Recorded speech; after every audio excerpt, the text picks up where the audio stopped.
directed to make a proclamation.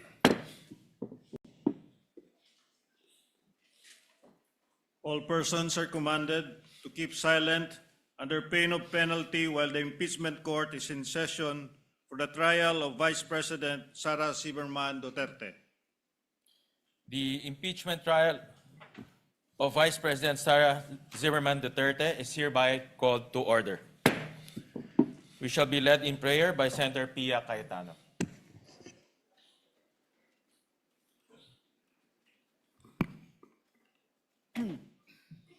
Let us bow our heads. Heavenly Father, we come before you today with a deep sense of responsibility. We ask for your wisdom, Lord, the kind of wisdom that seeks only what is true and what is right. As senator judges, may we listen carefully, reason clearly, and decide justly. May we never lose sight of the fact that our role here is not to serve any interest, but the interests of the Filipino people and the integrity of our institutions. We pray for fairness in every step of this process. May the truth be heard, may the evidence speak for itself, and may justice, whatever form it takes, be arrived at with honesty and with clear conscience. We also pray for our nation. We know that moments like this can divide us. May this process, difficult as it is, bring us closer to the kind of Philippines we all want to live in, one where no one is above the law and where every Filipino can trust that justice is real.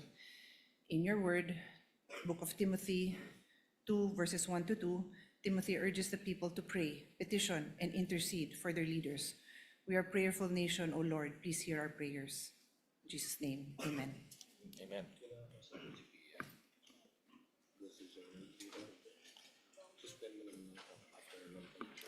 The clerk of court will now call the roll. Roll call of members. Senator Judge Aquino. Senator Judge Cayetano Alan. Senator Judge Cayetano Pia. Senator Judge De La Rosa. Senator Judge Ejercito. Senator Judge Estrada. Senator Judge Go. Senator Judge Ontiveros. Senator Judge Lacson. Senator Judge Lapid. Senator Judge Legarda. Senator Judge Marcoleta. Senator Judge Marcos. Senator Judge Padilla. Senator Judge Pangilinan. Senator Judge Soto III. Senator Judge Tulfo Erwin. Senator Judge Tulfo Rafi. Senator Judge Villanueva. Senator Judge Villar Camille. Senator Judge Villar Mark. Senator Judge Zubiri. The presiding officer, Senator Judge Escudero. Senate President Gatchalian. With 20 senators present, the chair declares the presence of the quorum. We recognize the presiding officers, Senator Chiz Escudero. Thank you, Mr. Senate President. The presiding officer dispenses with the reading of the journal, and if there are unless there are objections, considers the journal of July 7, 2026 as approved. The clerk of court will please call the case before the impeachment court. Case number 004-2026 in the matter of impeachment trial of Vice President Sara Zimmerman Duterte. Appearances of the parties.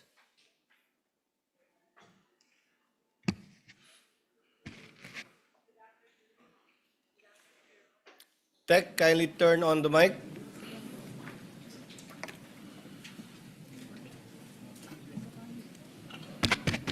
Good afternoon, Your Honors.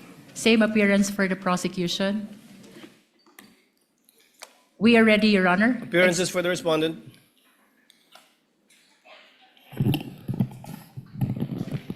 Good afternoon, Your Honors. Same appearance for the Vice President. Clerk of Court is instructed to kindly bring the witness that was testifying yesterday, I believe Mr. Calilong. Your Honor, the prosecution is ready for the continuation of the presentation of our first witness, NBI Agent Calilong. And with that, Your Honor, we would like to request that Attorney Virgil Ligutan, Attorney Amado Ligutan be recognized, Your Honor.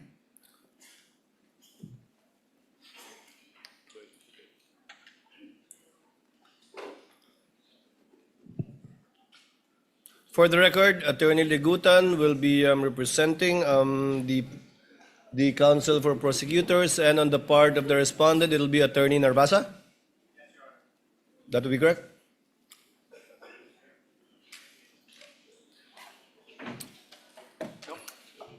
By the way, while we're Yes, Your waiting Honor. for the witness, Attorney Narvasa, if you recall yesterday, Attorney Ligutan, in response to a question by a senator judge, gave a discussion, a peroration, if you will. But yesterday I said we will be giving counsel the same opportunity. I cleared it earlier with Senator Pia Cayetano, who wanted the statements deleted from the record. However, since this is a televised proceeding, nakita na eh, napakinggan na eh. So i-erase ko man sa record, baliwala na lang. The fairest thing to do is to give you an opportunity as well. Attorney Ligutan spent 5 minutes and 18 seconds delivering his discussion. The court will give you the same time after your cross-examination Your with a Honor. warning. With a warning and reminder from the presiding officer that the presiding officer will not tolerate such perorations again by either party, even if it is in response to a question of a senator judge, and the presiding officer will try to remind as best we can senator judges to let the witnesses present the evidence of both parties instead of the counsels presenting both facts and law through their statements.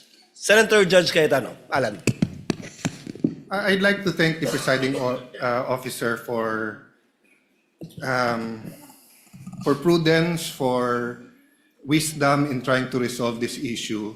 And I do understand that we are 24 people, all elected by the people, all wanting justice, all wanting a fair trial.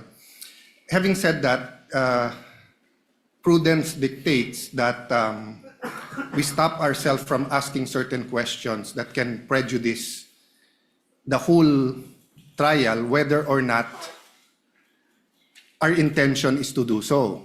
So the problem is well stated by the presiding officer that if we simply delete from the record, mapapanood nyo na rin naman sa YouTube yung magandang discussion ng prosecution. So, on one sense, it is fair to give the defense a chance to answer. But on another sense, it's unfair. Why? Because whoever phrases the question, lamang na eh. Kasi yung question nga is, why is this an impeachable offense? So for example, if I was the one who stood up yesterday and I asked the prosecution, why is this a political vendetta? And why is the House not investigating the flood control instead of investigating the Vice President? That would be unfair. That would be unfair to the House. That would be unfair to everyone. So simply giving the prosecution the chance to answer that question I asked would be unfair to everyone. So I do not know the solution. I accept the solution of the presiding officer. Now let's not tolerate any more questions like that. I agree with Senator P. I don't like being called out. But that's the role of the presiding officer and the Senate President. No? So sana yun lang, no, na one, when we ask the questions, we'll make sure it doesn't prejudice the whole trial. Whatever we say here, may ma-accuse na lawyering for the prosecution or defense. Okay lang yun. Okay lang yun. Sa prayer nga kahapon, di ba? Basta't justice, bahala na magalit. Okay. But my last point, Mr. President, let's give the defense a little latitude in not only answering that question, but what you want to say. Because nga, the question is unfair. So if you're simply going to answer that question, then it won't solve the problem na nakapagsalita sila 5 minutes, kayo nakapagsalita. So we'll consider, personally, I'll consider the very eloquent answer yesterday as a sort of a closing. So same, personally lang, Mr. Presiding Officer, give the latitude to the defense na parang closing din, whatever. Because they have affirmative defenses. And they did not push us to hear that. They went straight to trial. So dun din sa mga nagsasabi na delay sa dami ng objection, that's unfair. No? Let's give everyone latitude here. The same thing, I think, may konting ano sa internet na photocopies are not original and the counsel was simply citing, tama ba? A Supreme Court decision, no? And the rules of court. And the rules Your of court. So I'm just saying it's an emotional issue. So all of us will be hit, badgered, whatever. I think trabaho naman nung witness natin, bantayan yung internet. So as long as hindi foul, hindi threat. But having said that, Mr. President, let's give each other leeway, but only to the point that the trial will not disintegrate, di ba, into a political fiasco or circus. Thank you, Mr. President. The remarks of Senator Judge Alan Cayetano are noted. Senator Judge Pia Cayetano now. Thank you, Mr. President. This will be brief. First of all, I'd just like to confirm that I acknowledge what the presiding officer said, that I agreed. Basically, I'm withdrawing my motion in the interest of fairness, because the delivery of justice is about fairness. So kung nakapagsalita nga ang prosecution with their closing statement, di pwede rin dapat mag-closing statement ang defense, no? So I am amenable to that. But very, very, very briefly, Mr. President, I'd like to put on record, why are we being strict about the rules? Why do I have to bother standing up? Well, because nothing in this world will run well without the rules. Now, my colleagues, the Senate is a basketball-loving Senate. Dami dito, hilig mag-basketball. Kung ako volleyball player, colleagues ko basketball. I'll use basketball as an example. Will you have a decent basketball game if there's no rules? No, there's rules. That's why we stand up. And then sometimes there are also opportunities to question the rules. That's also fine. But that's why we have to stand up and call the attention of the presiding officer when we feel that the rules are being violated. And we will continue to do so when we believe it is necessary in the interest of justice. Thank you, Mr. President. The remarks of the lady are noted. Since we are discussing housekeeping chores and matters, let the presiding officer continue with the same. The presiding officer will call for a break midway through in order to afford the parties 15 minutes to relax, go over their notes, and do their thing. In regard to senator judges or counsels for the parties who are not on deck, you're free to answer the call of nature in the least disruptive manner possible and return afterwards outside of the 15 minutes that we will be doing halfway through the proceedings. And finally, a request has been brought to the presiding officer to request as well the senator judges to lower the tone of conversational voices because I think where you're seated is an echo chamber. Naririnig sa iba't ibang sulok ng plenaryong ito yung mga sinasabi din ninyo at hindi rin nakakapag-concentrate yung ilan sa ating mga kasama na nakaupo sa paligiran ninyo. Just a reminder, and for one last reminder before I recognize counsel for the respondent, Mr. Calilong, you will be testifying once again and will be undergoing cross-examination under the same oath Yes, Your that you Honor. took yesterday. Do you understand that? Yes, Your Honor. Thank you, counsel for respondent. Attorney Narvasa, if you are ready, you may proceed with your cross-examination. Your Honor, may I be allowed to approach a witness? You may do so. Thank you, Your counsel. Honor. Good afternoon, Mr. Calilong. Good afternoon, sir. During your direct examination, you testified that you were trained on photo and video authentication. Yes, sir. You said that you were trained for 2 weeks? Specific for photo and video, sir. Sir, my questions are answerable by yes or a no. Could Yes, you sir. please constrain yourself to these questions, unless I tell you, okay? Objection to that, Your Honor, please. And you got this training from objection to that. I have to Before make an counsel for objection. respondent proceeds, counsel for the prosecutor, to let the presiding officer Your Honor. recognize you first. You are so recognized, sir. What is your objection? Thank you so much. Inasmuch as I would like to accommodate the defense that in asking the question that the witness is to be limited to a yes or no question, Your Honor, please. Unfortunately, Your Honor, please, that's not sanctioned in the rules. There's nothing in our rules that would allow a defense to constrain a witness, even on cross-examination, to answer the questions by a yes or no answer. It's not in the rules. So, Your Honor, please, we cannot constrain a witness to answering either a yes or a no. The witness should be able to qualify.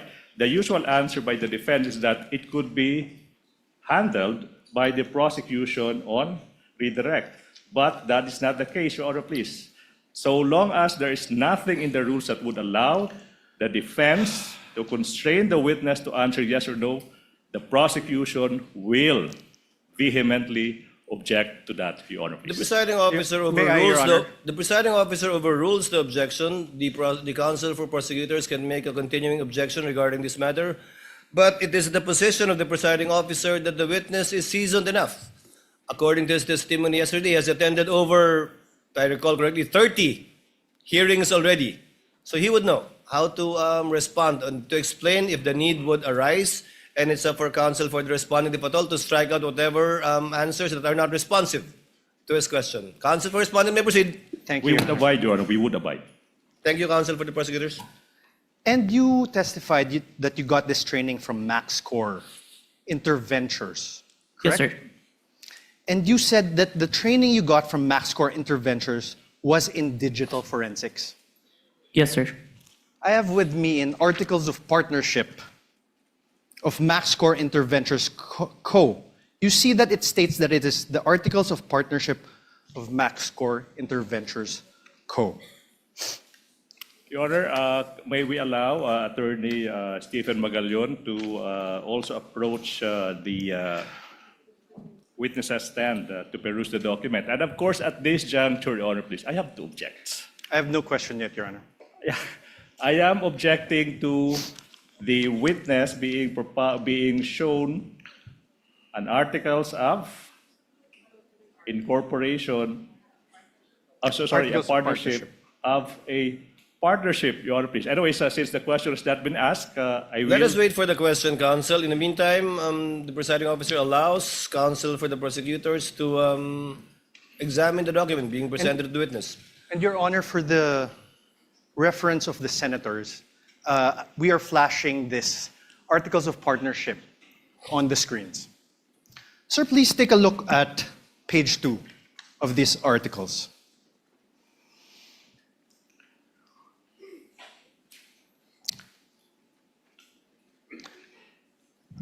Page 2, sir. That's here. Page 1, page 2. Let's read it together, okay? Primary purpose, to engage in the business of trading both import and export of goods on wholesale, retail basis. Do you see that, sir? Yes, sir. Now on page, the same very same page 2. The secondary purpose. Let's read it together again. Own, use, improve, develop, subdivide, sell, exchange, lease of all kinds, including buildings, houses, apartments, and other structures. Do you see that, sir? Yes, sir. After that, in the same page 2, the secondary purpose is to print, publish, distribute, buy, sell, acquire rights, to and generally deal in all kinds of software packages, books, periodicals, newspapers, magazines, journals, and other publications dealing in or having to do with subjects of all kinds, character, and all acts of things as may time to time be deemed needful, necessary, or required. You see that, sir? Yes, sir. Thank you, sir. Now I'm showing you a screenshot of the website of this MaxCore Interventures Co. It states under About Us. I am also flashing this on the screen, Your Honors, for the ease of the senator judges.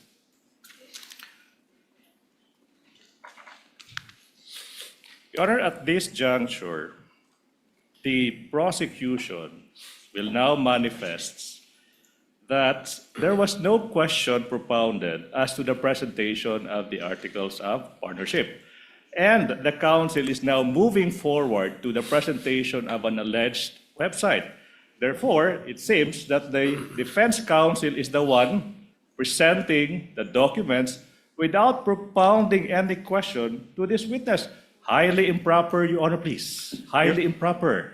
The counsel should be asking question and not presenting document. You will have your turn when the defense team is allowed to present your evidence. 2 documents, no question yet. Highly improper, Your Honor, please. Again, I don't want to put the lawyer on the spot, but that is highly improper. Ask questions. Your Honor, I did ask questions. No, there was no question.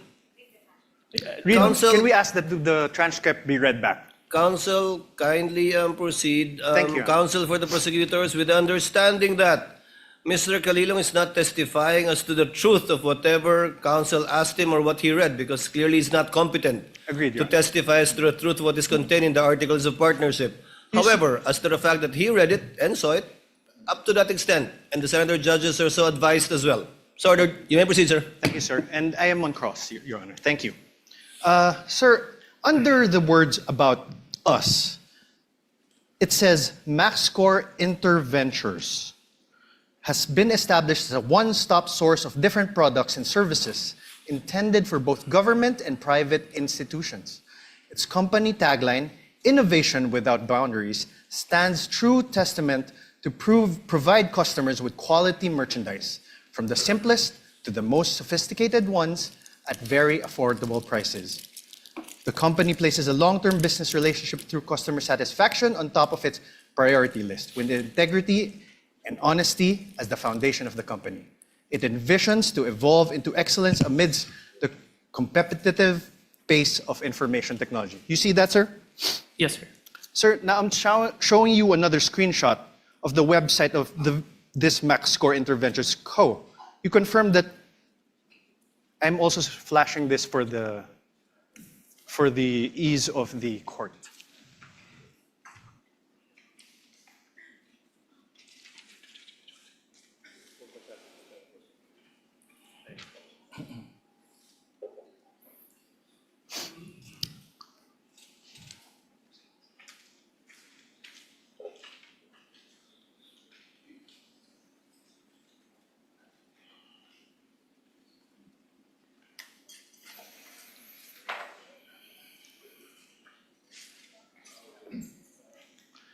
Sir, At this point, Your Honor, please, allowed. The prosecution is allowed. Counsel for the prosecutor is recognized. Your Honor, not by way of an objection, but a manifestation, Your Honor, please.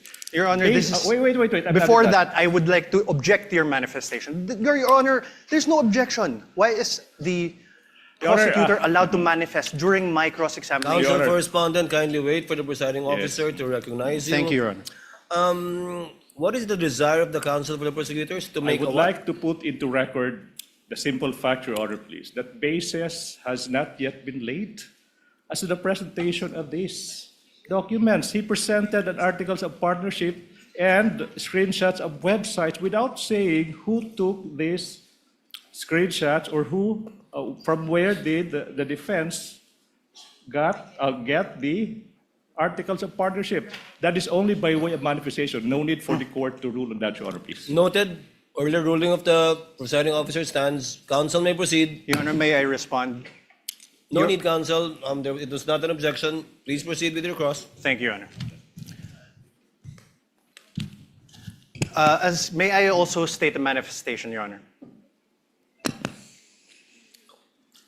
Your Honor, the basis of the defense was laid. For the record, the chair will allow it just this Thank you. once, please. The basis of the defense was laid when we asked him whether he testified that he got his training as an expert witness from MaxScore Ventures. That's basis. Counsel, Your Honor. please proceed. Thank you, Your Honor. Sir, could you take a look at this? Under the words "our products," the products seen there are office supplies and equipment, ICT equipment, software and hardware, investigative equipment, hardware and software, emergency response software, and CCTVs. Do you see that? Yes. Thank you. Mr. Calilong, are you a lawyer? No, sir. Yesterday, you testified that you signed the affidavit of investigation dated February 10, 2025. Yes, sir. Your Honor, may I request a copy from the prosecution? I think it is Exhibit P-4-3 in series. P-4- 3 series. Your Honor, please, manifestation. The witness, number one, mentioned the affidavit of investigation, but that the witness did not identify the documents. So for the record, Your Honor, please, that document is not yet presented in courts as a documentary evidence, Your Honor, please. So highly improper for the defense to elicit that document through this witness precisely because this witness did not yet identify the affidavit of investigation, Your Honor, please. Which exhibit is this? I believe he did, counsel, but which exhibit is this? Exhibit P-4-3 to Exhibit P-4-3BB, Your Honor. Your Honor, please, if I may, it was not yet identified, but it's pre-marked, Your Honor, please, to be presented by our next witness, Attorney Jeremy Lotok. So highly improper, in as much as we want to accommodate the defense. So who is the signatory in that document? Is it Your Honor, Mr. Kalilong is a signatory to that document. is one of the signatories? Yes. Is one of the signatories. But the counsel for prosecutor is correct. This document has not yet been identified by any of the witness for the counsel for the prosecutors. Yes. You will get your chance, counsel for the respondent, when Attorney Lotok testifies later, which I believe this is the only exhibit that he will be testifying to. All right, Your Honor. Kindly proceed, counsel. You mentioned a affidavit of investigation, correct? Yes, sir.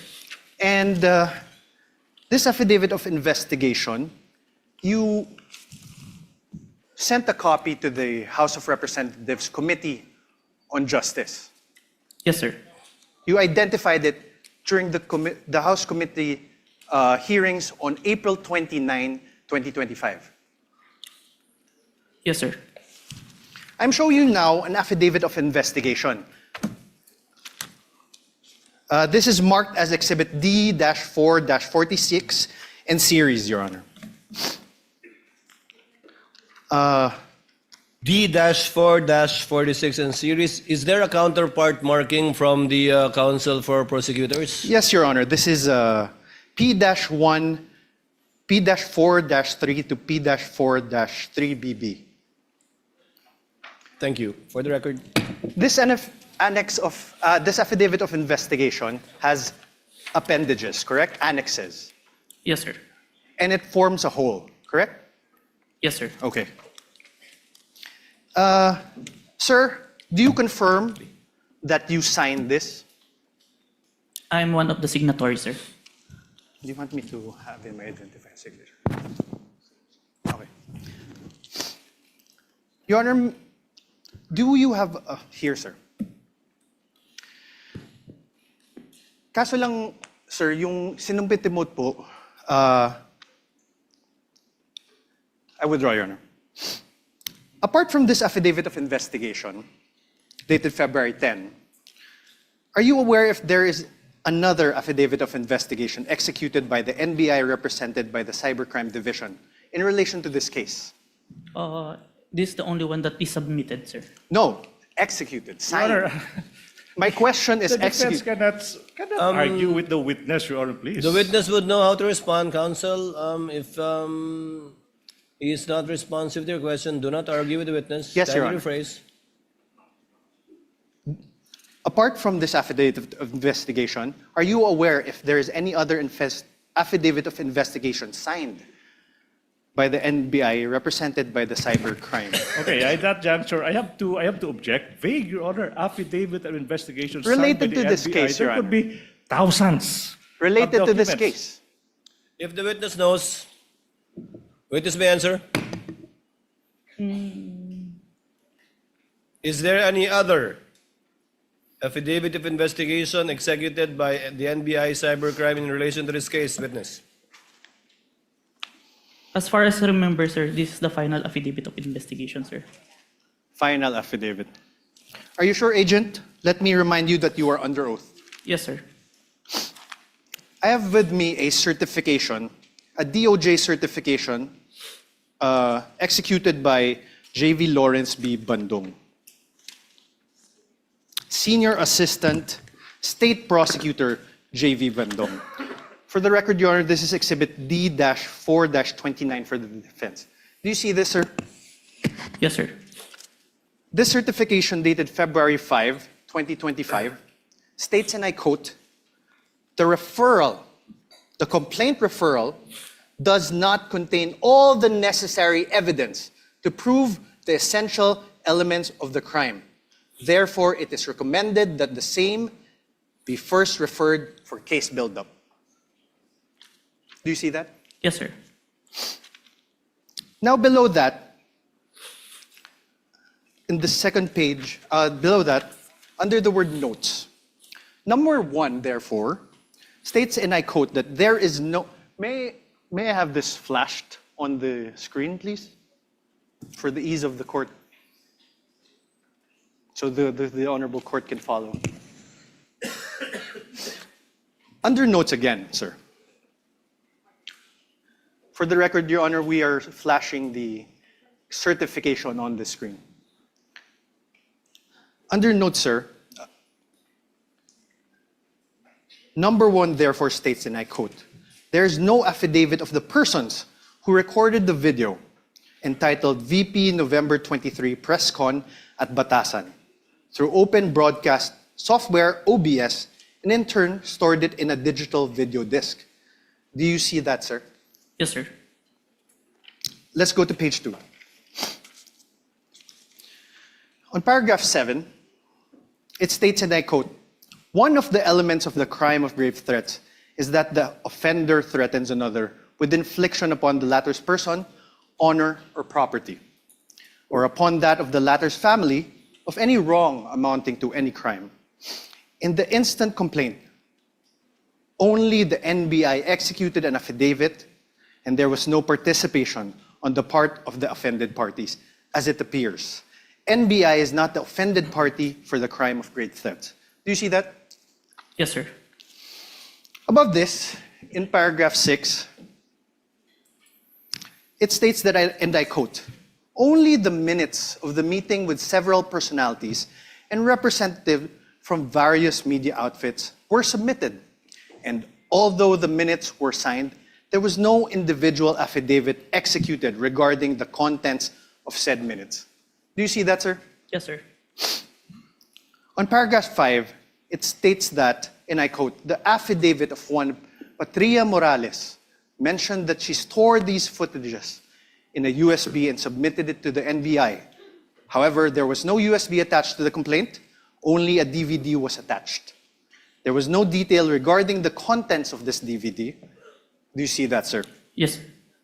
On paragraph 4, it states, and I quote, Annex L did not indicate who made such TSN.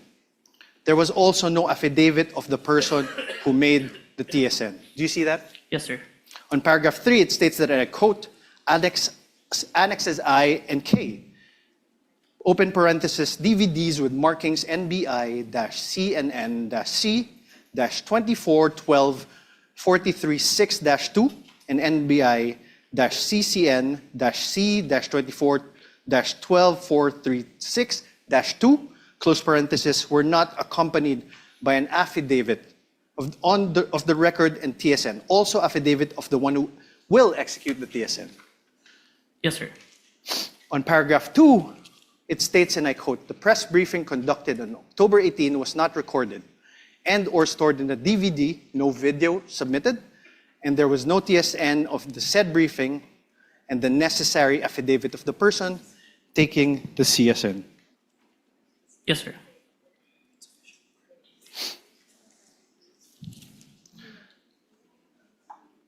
Now you are aware, sir, so now is your memory refresher? Did the DOJ send back the original affidavit of investigation to the NBI? Yes, sir. As far as Thank you. Now, you are aware that on February 11, 2025, the NBI, through its then director, retired Judge Jaime B. Santiago, wrote to the Office of the Prosecutor General submitting a revised affidavit of investigation. Yes, sir. This is your affidavit of investigation dated February 10, right? February 10, 2025. Correct. So, wait. So, objection, Your Honor. The defense said that this is your affidavit, dated February 10, without showing any document to I'm the asking, witness. sir, How could the witness answer to a question that is not accompanied with a document? That should be the basis for the question and the and answer, this Your is Honors. your affidavit. I will reform, Your Honor. Kindly reform, counsel. Thank you, Your Honor. This is your affidavit dated February 10, 2024, correct? Please check.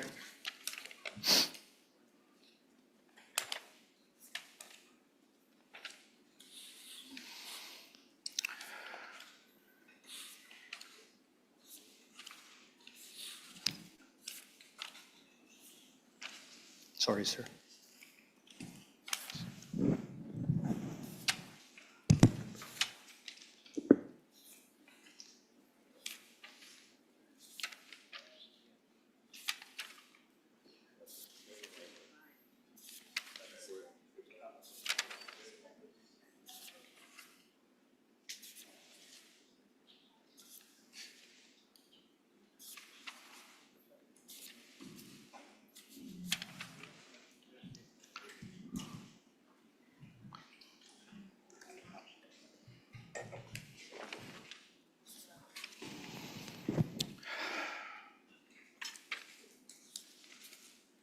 Your Honor, can I make a manifestation, Your Honor, please? Your Honor, can we object again to this manifestation? Manifestation.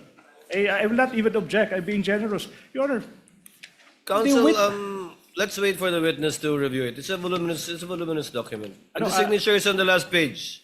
You can make the corresponding objection to Signature. the style, manner, or cross-examination of the counsel for responding at the proper time.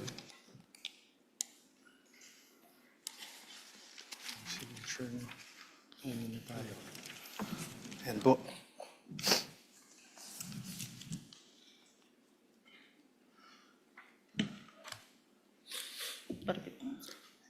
Is this the amended affidavit of investigation?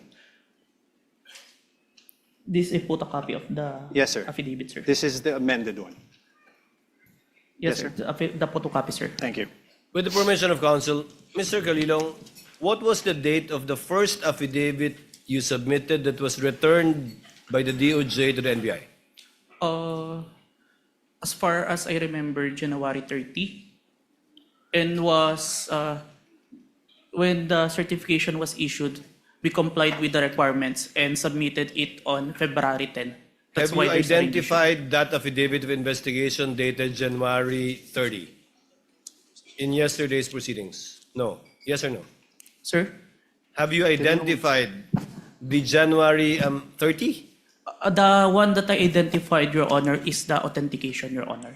Not the affidavit of investigation. So you have not done so. Yes, sir. This one, you have not done so too. Yes, Your Honor. For the record, counsel, you may proceed.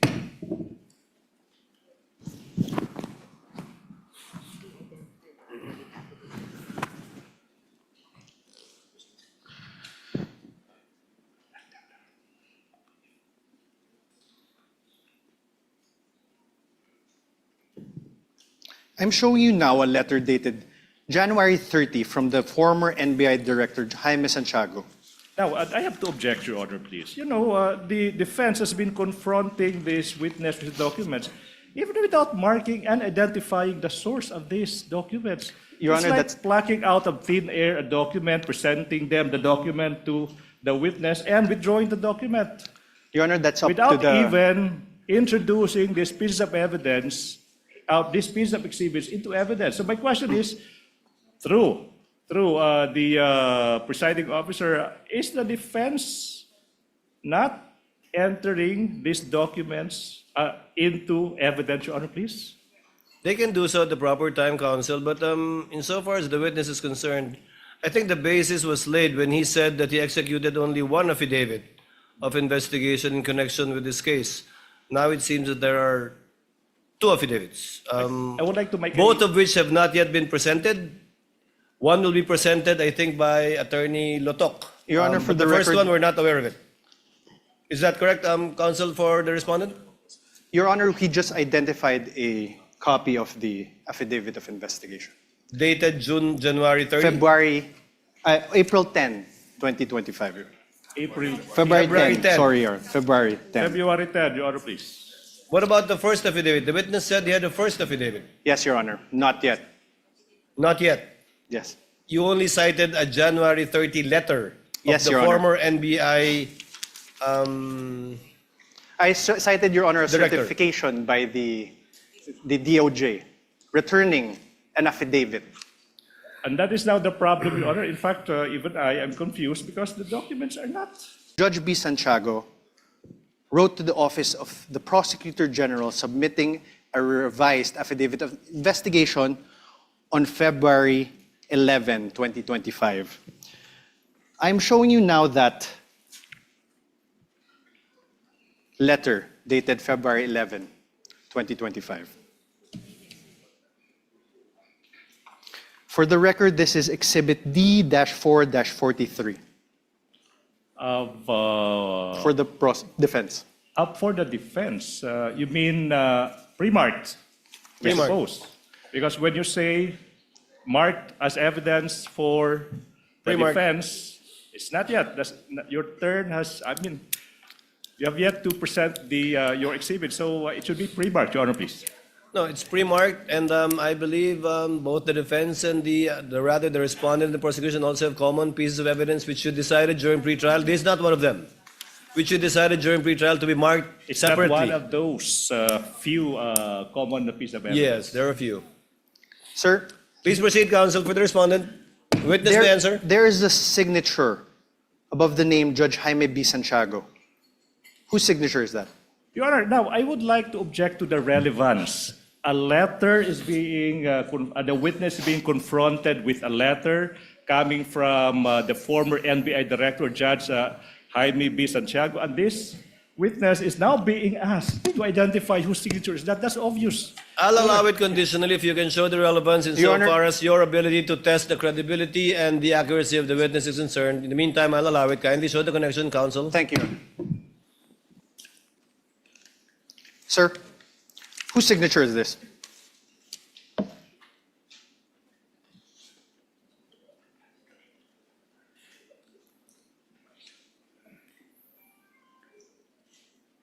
As far as I remember, signature of Director Santiago, sir. Thank you.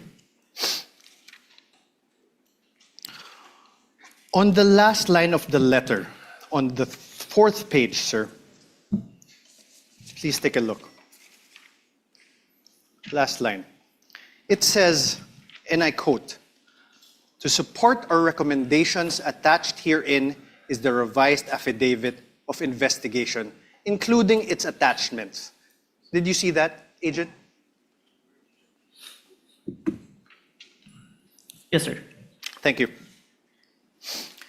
And you confirm that the former NBI Director, Jaime Santiago, wrote to the Prosecutor General, Richard Anthony Di Fadolion, a letter dated January 30, 2025. This is one of the documents that you submitted to the Committee on Justice, correct? Where's, Okay, I will show you now.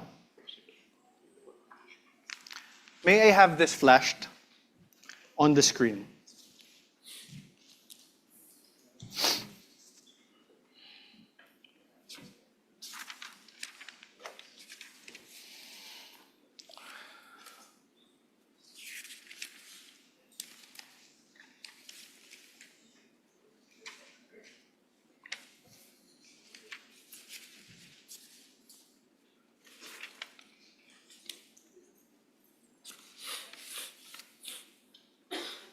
Do you recall this document? Yes, sir. Yes.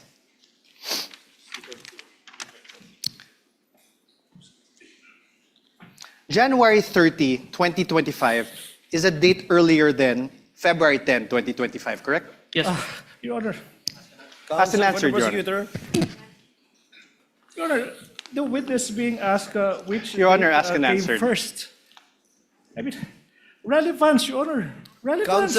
Counsel, if the witness knows and the counsel for respondent will be given the latitude to test the credibility, accuracy, and completeness of the testimony of the witness. But we note your continuing objection, because you already sound frustrated, counsel, in regard to this line of questioning by the I'm very counsel for the patient, Your Honor, respondent. please. I'm very patient. The counsel for respondent may proceed. Witness Thank may you. answer. He already answered, Your Honor. Thank you. You earlier confirmed that there was actually a certification dated February 5, 2025. You Objection, misleading. I don't I have no remember question, this Your Honor. witness Let stating the that there counsel was- finish with this question, counsel. He even read it, Your Honor. You likewise confirmed that in that said certification, dated February 5, 2025, the earlier affidavit of investigation were subject to 7 recommendations. And you confirmed that you read that. Objection. Misleading, the Your Honor, objection? please. Now the counsel mentioned 7 grounds. 7 grounds. And I don't remember this witness uttering the term 7 grounds. What I do remember, Your Honor, please, is that this witness was confronted with a certification, a letter, whatever, but now the counsel is now asking this witness to confirm the contents of those certifications or letters. Misleading. No, That's Your- not allowed during cross. The counsel is now assuming facts that have yet to be established. Can I repeat that? This witness was only confronted with certifications, letters, dated this, dated that. And now, the counsel now asking, Your do Honor, you confirm, please, he's do you now confirm, testifying. right? Wait, let me finish. Now he is asking this witness to confirm that in that letter there are 7 grounds, as if this witness uttered those words. The ground is misleading, definition. This counsel is assuming facts that have yet to be established through this witness, Your Honor, please. Counsel, again, the witness is not a newbie. I think he can handle himself and would know how to answer if indeed he is familiar or not with what is being presented to him. And thus far, he has responded based on his knowledge of these documents. Chair will allow it. Witness you, may answer. Sir? Can you repeat the question, counsel? You confirmed that there was a certification dated February 5, 2025. You likewise confirmed that in said certification, Your Honor, compound question. there's no question. Wait. Kindly wait for the presiding officer to recognize you before answering. Yes, Your Honor. Yes. Much Please, obliged, Your Honor, counsel please. for the prosecutors, please finish with your objection. Thank you so much. Can I? Yes, Your please Honor, proceed, counsel. Compound questions. The witness is now being confronted with 2 successive questions without allowing this witness to answer the first question. What makes a compound question? No need to lecture, counsel. Counsel for respondent, please reform. Your Honor, I had no question. I had no question yet. Kindly proceed with your question. Thank you, Your Honor. The earlier affidavit of investigation was subject to 7 recommendations from the DOJ Vague, Your for Honor, please. case build-up. Objection, vague. The earlier investigation, which investigation is the counsel referring to? We already Objection, vague. We already established, Your Honor, there was an earlier one. This is the- Overruled. Again, the witness is competent enough to testify. Overruled. Witness, kindly proceed with your question, counsel. Yes. In the revised affidavit of investigation dated February 10, 2025, that you identified, despite DOJ's recommendation number 6 that you earlier read, Objection, Your Honor, there, objection. Sir, Your Honor, I'm not If yet the finished. ground is Can we already- wait for the counsel to finish with this question, counsel, please? Okay, Your Honor. The question, sir, there were still no affidavits of the journalists from the media outlets in your affidavit of investigation dated February 10. Witness, not answer first. Objection, Your Honor, please. Misleading.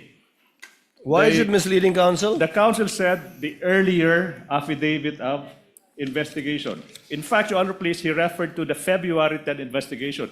That's not the earlier investigation. That is the final affidavit investigation submitted to the DOJ. Misleading. Misleading, Your Honor. Your Honor, The presiding officer will ask the question. Mr. Witness, did you attach the affidavits revised, right? of the two witnesses that viewed the video of the Vice President in the February 10 affidavit? Yes, sir. Let me qualify my answer in number 6, sir. You may do so. In number 6, sir, the DOJ requested an affidavit to be executed regarding the contents of the minutes. I executed an affidavit attesting to those minutes, sir, which I'm part of the interview, sir. But was it attached to the February 10 affidavit? Yes, sir. Counsel for the respondent, your witness. thank you.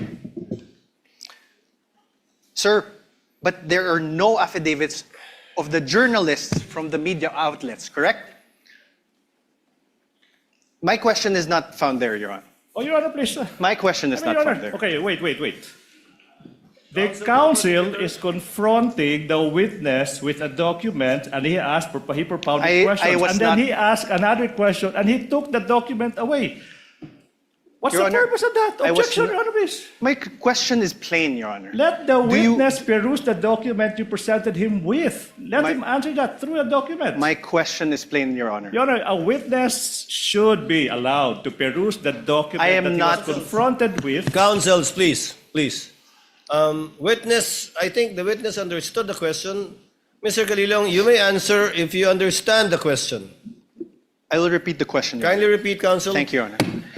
There is still no affidavits of the journalists from media outlets appended on your revised affidavit of investigation, sir. May I qualify my answer? No, sir. Oh. Just answer a yes or no. Kindly look at the document presented to you. On redirect, counsel can make you explain the disparity, if any. The question is simple. Are the affidavits attached to the affidavit of investigation?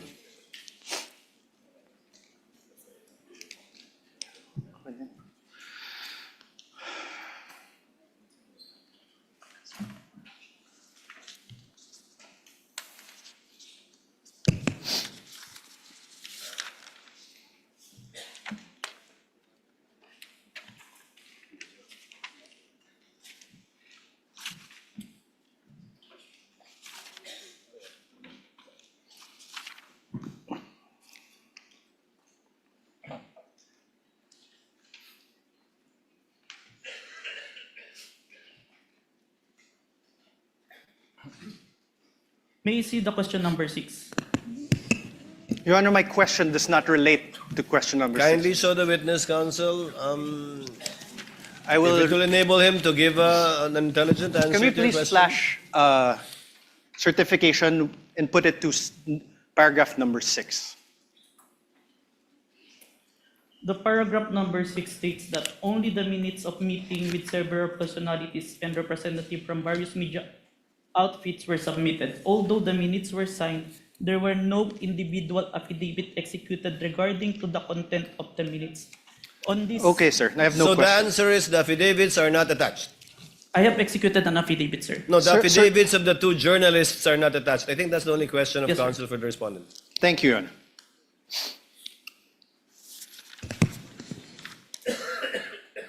Instead, sir, as you confirmed, what you appended to the affidavit of investigation are affidavits of NBI agents, correct? Yes, sir. Not the journalists who were present The one who during the interviewed. November 23, 2024 press conference. The one who interviewed, sir. Yeah, the one into it. Not the journalists. Yes, sir. Ask and answer, Your Honor. Sir, in the revised affidavit of investigation dated February 10, 2025 that you identified, despite DOJ's recommendation number 7, can we show again DOJ recommendation number 7? In the certification dated February 5, 2025, it is still the NBI Cybercrime Division that is the complainant. I believe this is answered on the letter of the director, sir. Sir, my answer is answerable by yes and no. The complainant is still the NBI Cybercrime Division. Yes, sir. Thank you. The supposed offended parties in this case would be President Bongbong Marcos, Yes, sir. the First Lady Lisa Marcos, Yes, sir. the former Speaker of the House Martin Romualdez. Yes, sir. Did President Marcos appear before the NBI during its investigation? No, sir. Did the First Lady Lisa Marcos appear before the NBI during its investigation? No, sir. Did the former Speaker Martin Romualdez appear before the NBI during its investigation? No, sir. Sir, I'm showing you again for the record the affidavit investigation. Sir, did you attach to that affidavit of investigation dated February 10, 2025, an affidavit of the President Marcos? Only the responses, sir. Sir, listen to my question. That's Did the you- answer. Your Honor, he did not answer, so I am entitled to That's ask his again. answer. Not responsive.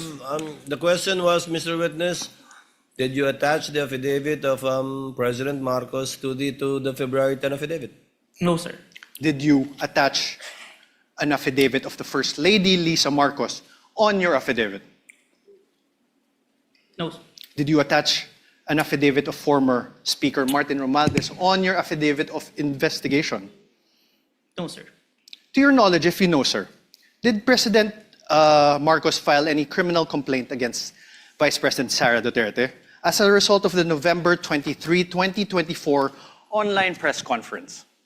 He made a statement. No, sir. My question is, if you know, did the President file any criminal complaint against the Vice President? I have no personal knowledge, sir. Did the First Lady Lisa Araneta Marcos file any criminal complaint against VP Sara? I have no personal knowledge. How about the Speaker Martin Romualdez? Did he file any criminal complaint against VP Sara as a result of the November 23, 2024 online press conference? I have no personal knowledge. Did you really investigate this case? Oh, Your Withdrawn, Honor, Your Honor. argumentative, Withdrawn. Your Honor, please. Withdrawn. Did you really investigate Withdrawn. this? How about Question the has been Speaker withdrawn. Martin Romualdez? In other words, sir, the alleged offended parties were not included as complainants in the case you filed with the Department of Justice. Yes, sir. Thank you. Based, Thank you. And despite the fact that the NBI Cybercrime Division did not comply with recommendations number 6 and number 7 in the certification dated February 5, 2026, it nevertheless filed the revised affidavit of investigation dated February 10, 2025 that you identified today. can I qualify my answer, sir? No, sir. Just answer with a yes or no. Witness may be allowed to answer according to how he wishes to explain. You may proceed, Mr. Witness, to answer. Yes, sir. Thank you, Your Honor. For this case po, we complied with the requirements of the DOJ. That's why we secured a second certification wherein our documents is enough for preliminary investigation, sir. Okay. Thank you. And this certification is a certification dated February 5, 2025, correct? Kindly show the witness a This document. is not the new certification, sir. Oh, sorry, sir. So, apologies, Your Honor. February 11. Yes, sir. This was also executed by Senior Assistant State Prosecutor J.V. Lawrence B. Bandong, correct? Yes, sir.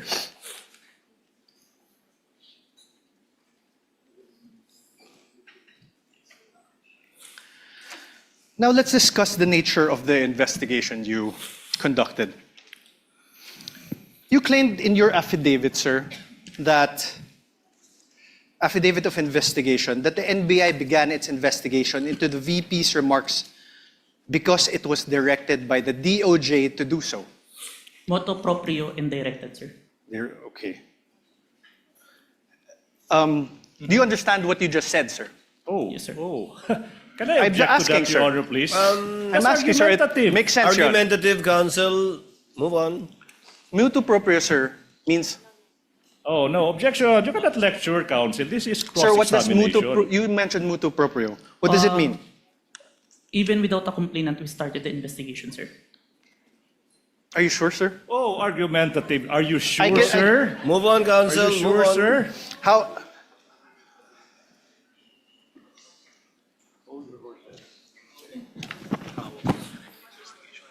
How about direct investigation? What does that mean? Your Honor, okay, never mind. Directed investigation. What does that mean? There is instruction from above, sir.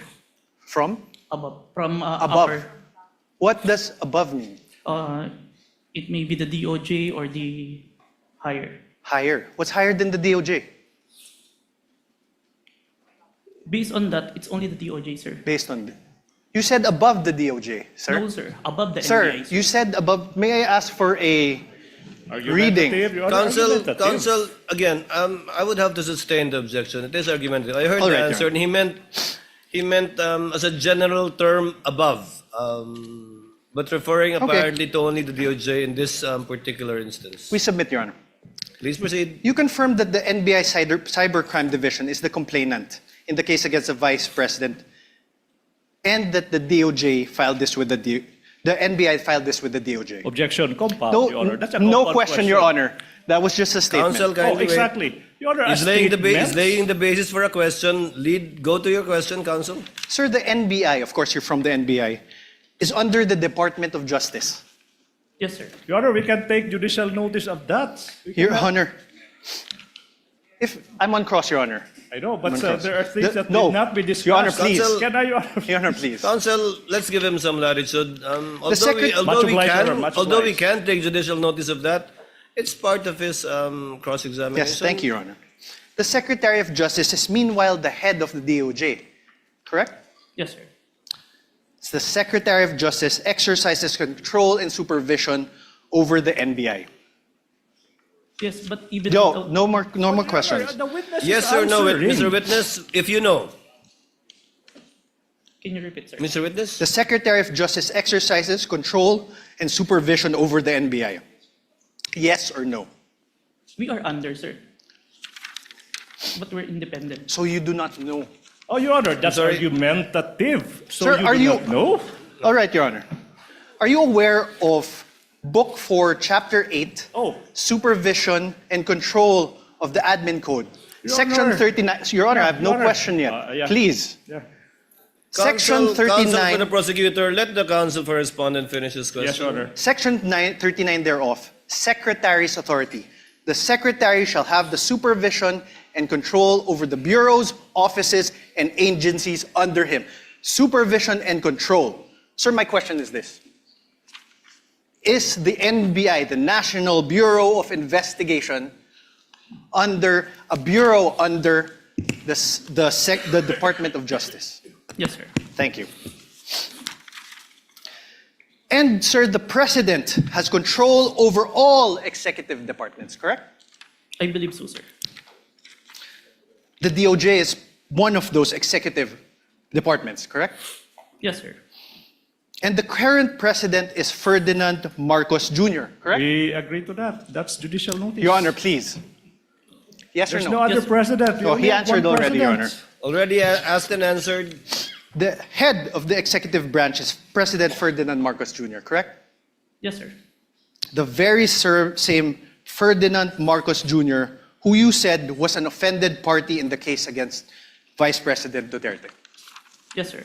So, in other words, the NBI investigated and filed the complaint. The DOJ directed the investigation and will determine whether the case should proceed to court.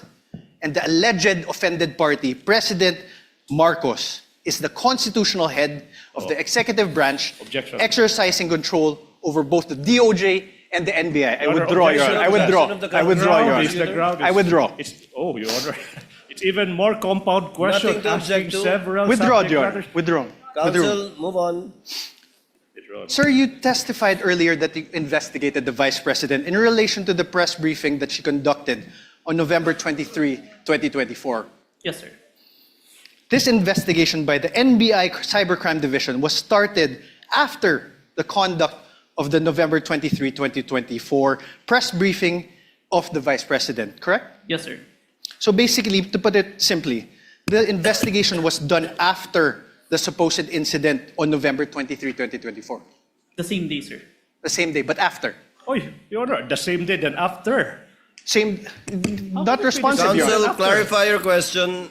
Same day, The same day. investigation was done after, later than, the supposed incident on November 23, 2024. Yes, sir. Thank you. You mean to say later that day? Yes, Your Honor. Because how can you investigate something that hasn't happened yet? Correct. Yes, Your Honor. Please proceed. Sir, you're not one of the participants of the press conference on November 23, 2025, correct? Yes, sir. So you do not have personal knowledge about what transpired during that press briefing, correct? It was live streamed, sir. You did not watch that live stream, correct? In It real was- time. Yes, sir. You only acquired knowledge about it when you started investigating later that day. Yes, sir. You also do not have personal knowledge of the alleged threats made by the Vice President during that press conference. Press briefing, sorry. After the press briefing, sir. After. You only acquired knowledge about it when you started investigating. Yes, sir. You also do not have personal knowledge of the alleged assassin that was allegedly hired by the Vice President. It came to my knowledge upon... Personal knowledge, sir.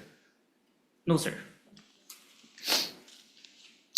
Now, during your testimony yesterday, you mentioned that during your investigation on the November 23, 2024 press briefing conducted by the Vice President, you preserved a copy of said press briefing through open source investigation, correct? Preserve a copy through open broadcast software studio. Okay, thank you for the correction. One of the videos that you were able to preserve in relation to your investigation is the screen recording of the November 23, 2024 press briefing conducted by the Vice President, right? Yes, sir.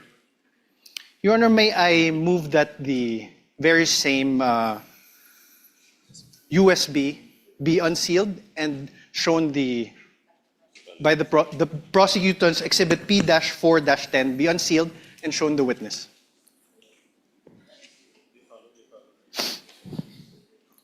Counsel for the prosecutor so instructed. Thank you, Your Honor.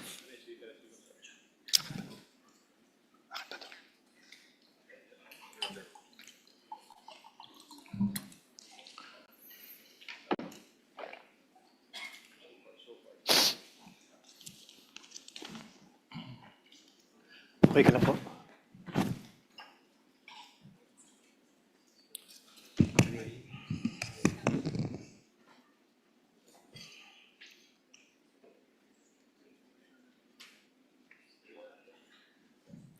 Wait lang.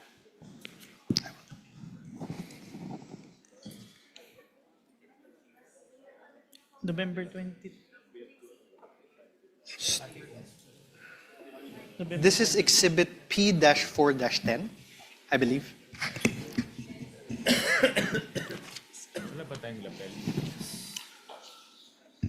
Your Honor, may I request that he unseal the USB and that it be allowed to be played? Which part, counsel? Your Honor, we will play various parts of the, not the whole, for the, as the... That's what I was worried about. Yes, Your Honor. We understood by the faces of the honorable members of the court. So you will we will just play parts. Yes, Your Honor. Of it, and you identified, I presume, the time stamp. Yes, we have, Your Honor. I will get to that. Witness may open the seal. Thank you, Your Honor. And counsel for the prosecutors is instructed to accompany counsel, one of the counsels for the respondent, in the tech booth to make sure that it's the same USB being presented. For the record, Your Honor, the witness is opening the prosecution's Exhibit P-4-10, Your Honor. This is the video dated November 23, 2024.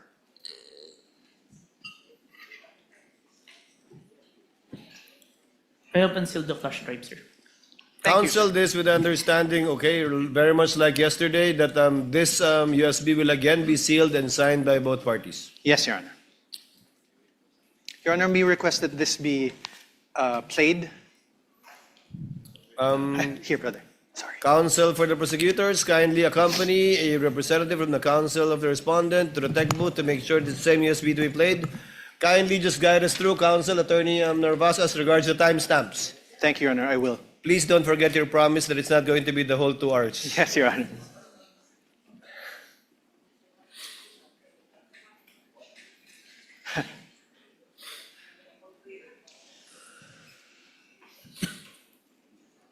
Waiting. Senator Judge Pia Cayetano, what is your pleasure, ma'am? Yes, if it's possible, Mr. President, if our secretariat can install a monitor here because magkaka-stiff neck na po ako watching this. And it really doesn't look nice that I'm slouched there looking this way. So, and then this one here is a little bit, not for videos, but for the copies of affidavit, it's quite difficult. So if they can put one here, Secretariat, the others want another, but I can speak for those in the front row we would like to request. Thank you. the clerk of court, rather, is instructed to kindly install a TV monitor in front of the tables of the counsel for the parties instead of at the witness stand, both sides.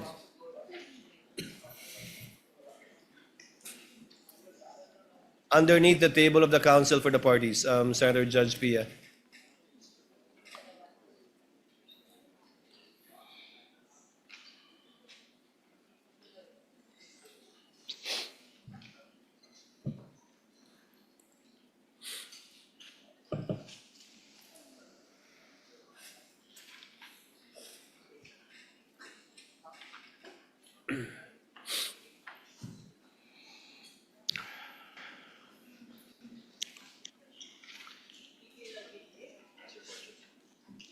Counsel, for the record and for reference, kindly identify the timestamp that you will be playing. I presume in chronological order. Your Honor, for the record, we are showing the witness a part of the video marked as the prosecution's Exhibit P-4-10.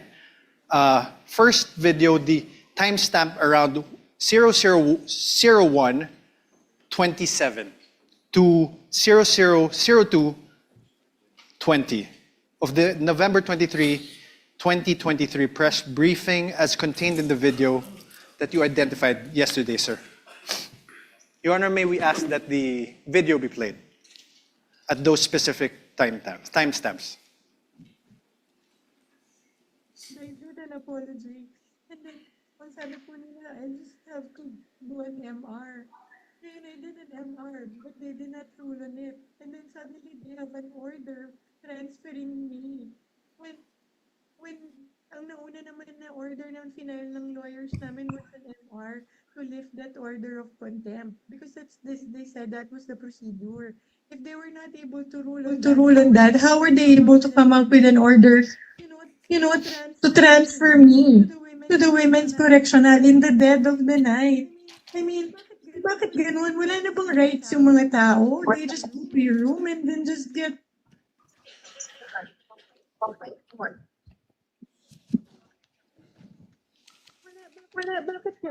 I don't understand. Your Honor, may I ask that the video be stopped?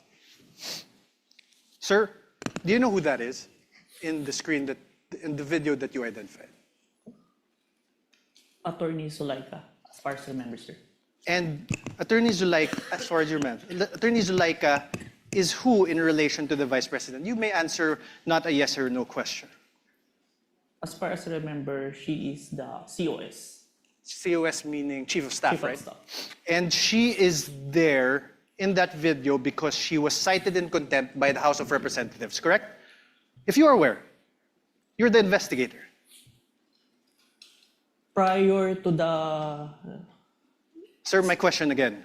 The witness Let is the about to witness answer. answer. Witness was in the process of answering. Prior to the scene, I have no personal knowledge, but based on her statement during the video, I think it was mentioned.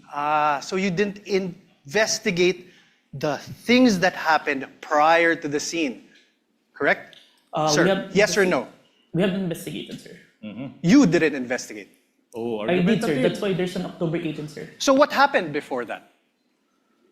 If you investigated, what I only happened? say I don't have personal knowledge, sir. Sir. Because I'm not present during that time, sir. Witness is not responsive. The question was, what happened prior to this video, this particular clip of the video, if you know, given that you investigated the incident, as you said? As far as I remember, there is a hearing in the House of Representatives. What committee, sir? I can't remember the committee, sir. What happened, sir?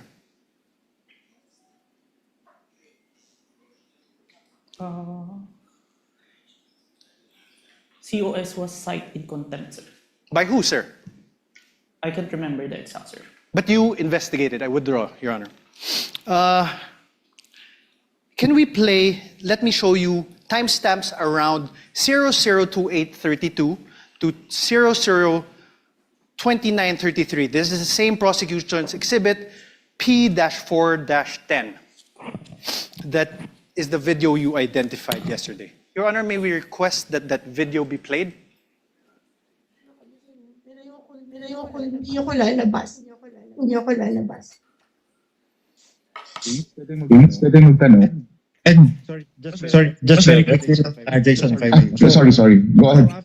So after you pushed back attorney, they left the room, no? Tama ba? Did they appreciate that that detail accurately? Because I think alam din naman nila na mali yung ginagawa nila. You don't throw people in the dead of the night. What is that? It served, di ba? Official business hours. Because hindi naman po ako criminal eh. I am not a criminal. I am already here in their facility. I have assured them already that I will attend their hearing on Monday. So why will they treat me like that?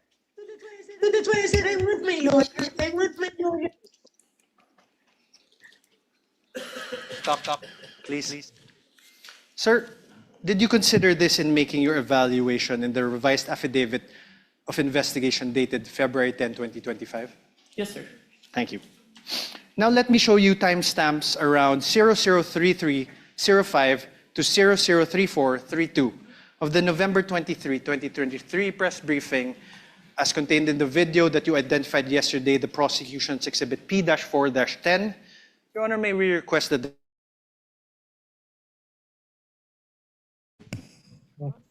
You're online, ma'am. Go ahead, ma'am. Go ahead.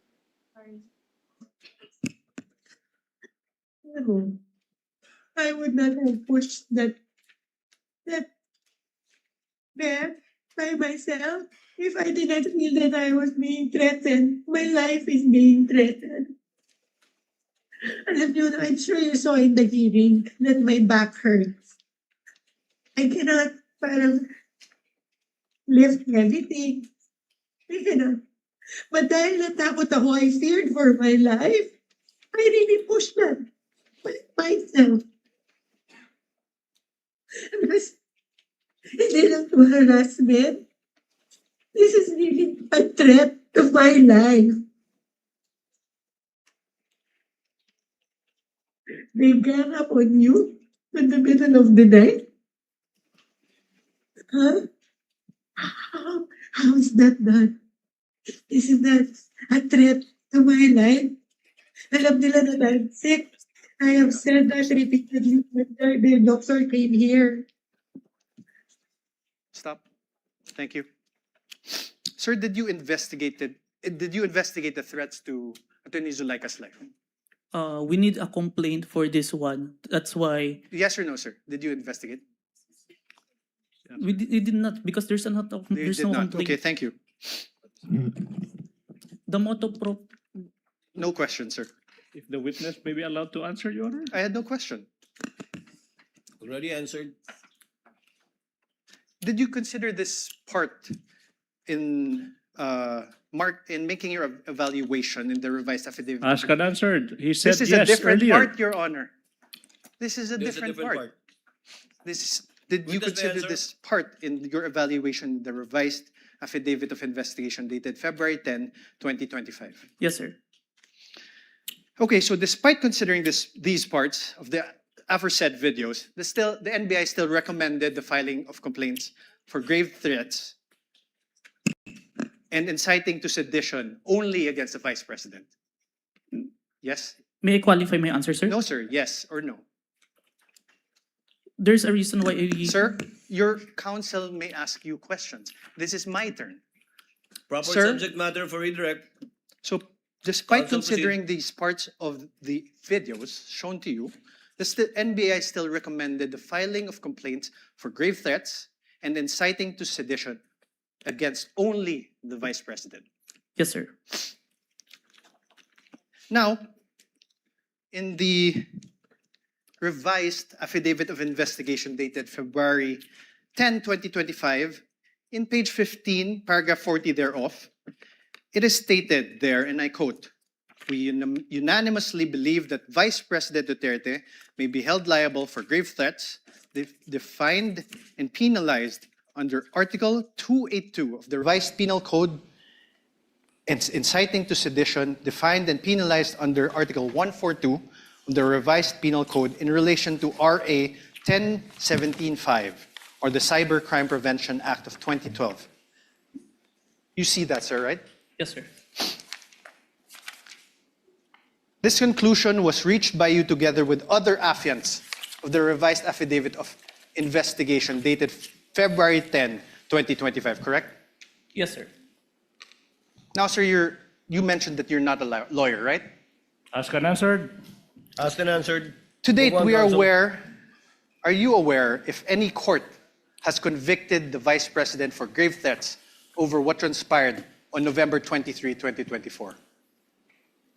As far as you know, not yet, sir. Not yet. As far as you know. Mr. Witness, as far as you know, no. No, sir.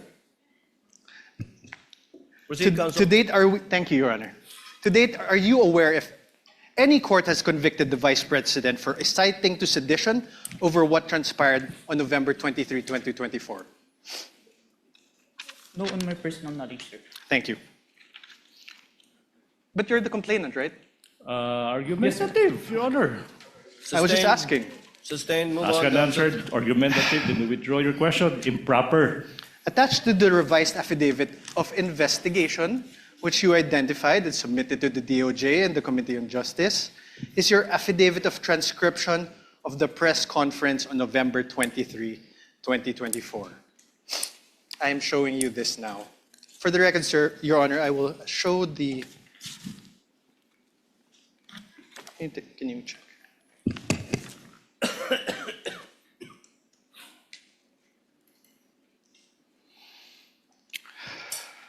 Sir, please take a look.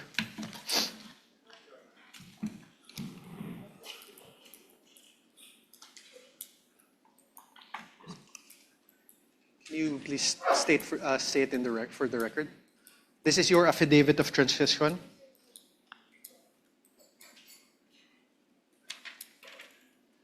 Yes, sir. This is a photocopy of my affidavit of transcription, sir. This refers to the press conference on November 23, 2024.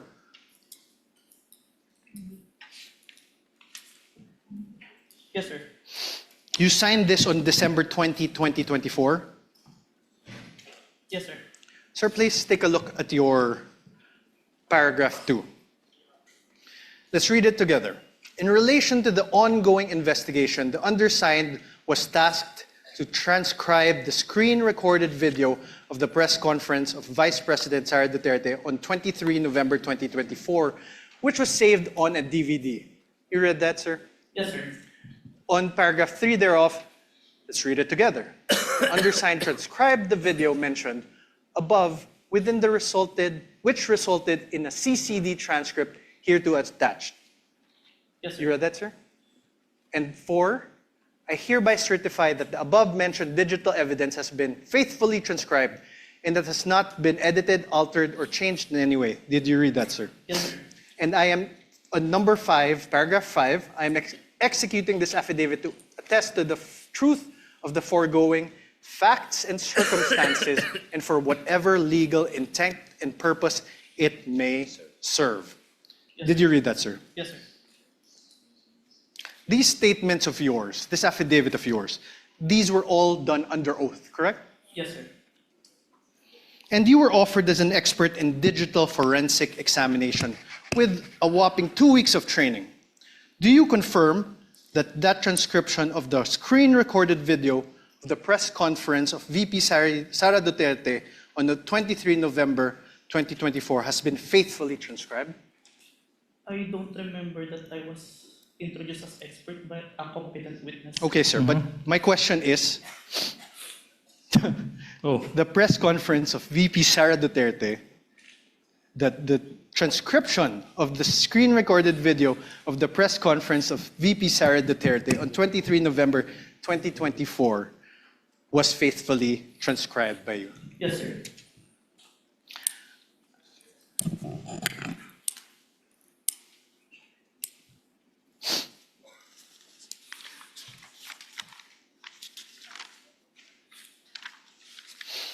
Sir, attached to this affidavit is the transcript, correct? Can you please take a look? Yes, sir. And Your Honor, may I ask again that the video, parts of the video be played of the press conference on November 23, 2024. Let's go through it together, sir. Where's the timestamps?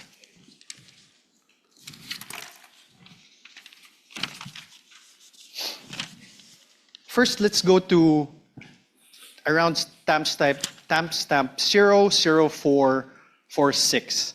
Your Honor, may I request that the video be played? Sir, please.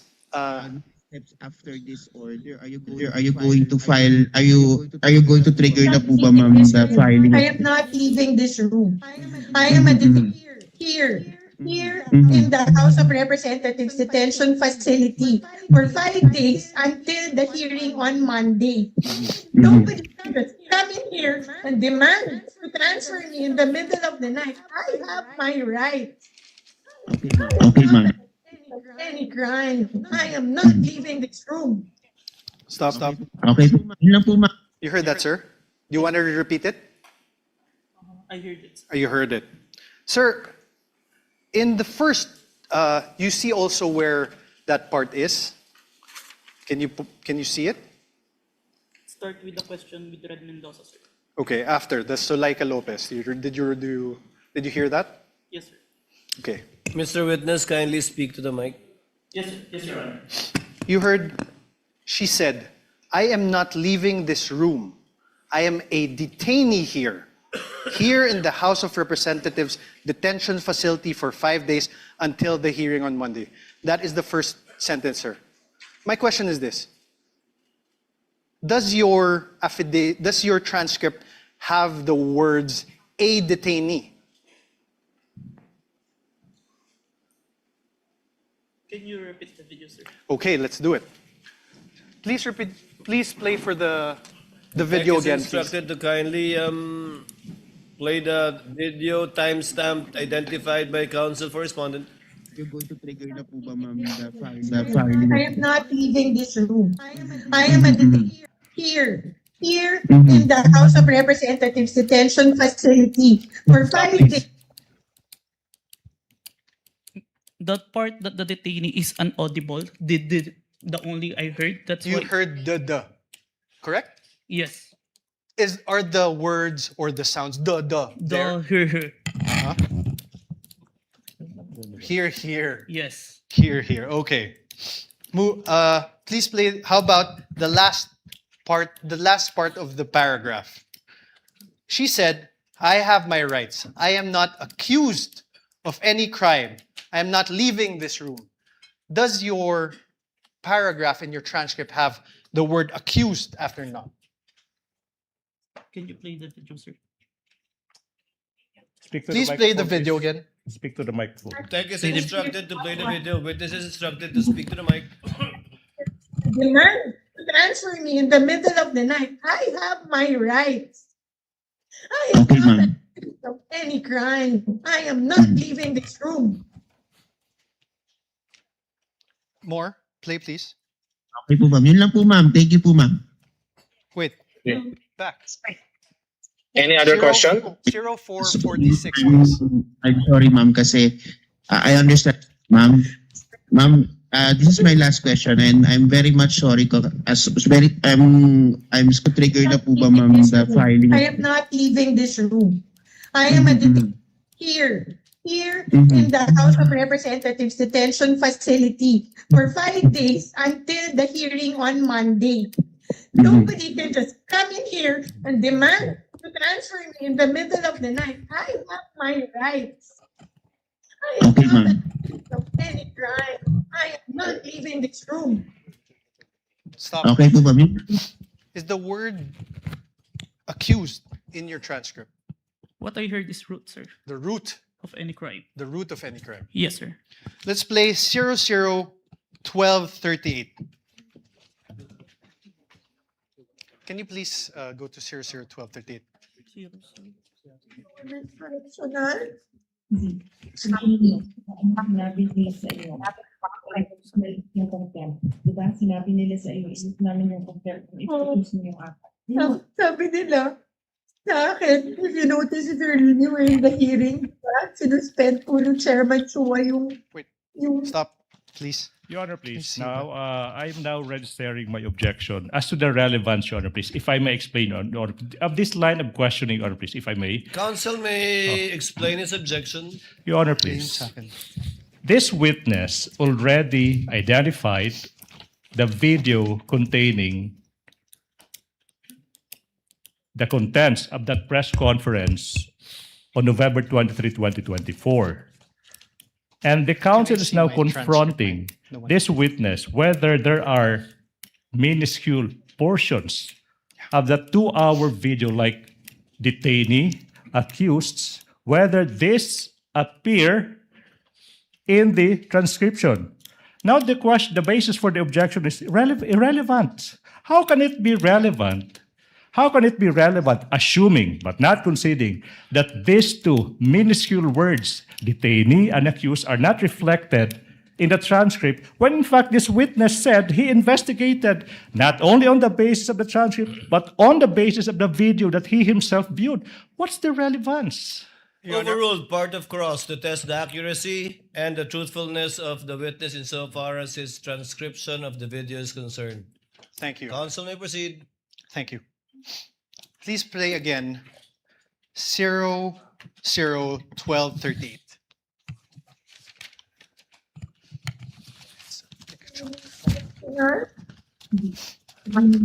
Sinabi nila sa iyo. Yung contempt. Diba? Sinabi nila sa iyo, isip namin yung contempt. Ipapos mo yung apat. Sabi nila sa akin, if you notice if you're in the hearing, di ba? Sinuspend po ng Chairman Chua yung session. Tapos, nung sinayin po ako ni Congressman Castro in contempt, then after that, nag-rule sila. Tapos, then sinuspend niya. Tapos, lumapit po sila. Nag-huddle sila. And then, they called my lawyer. And then, told him na kausapin ko. So, lumapit ako. And I really apologize. I said, you know, that letter to the Commission on Audit was really a position of the agency. It is our stand. Like all, di ba? Like, meron kang points na gusto mo i-raise. We respectfully parang raised our points to the Commission on Audit. Alam ko, hindi naman po yung mali kasi that was our right as an agency.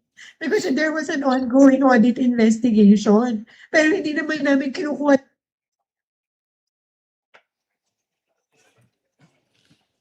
Narinig mo ba? Narinig mo? Did you hear the Vice President speaking?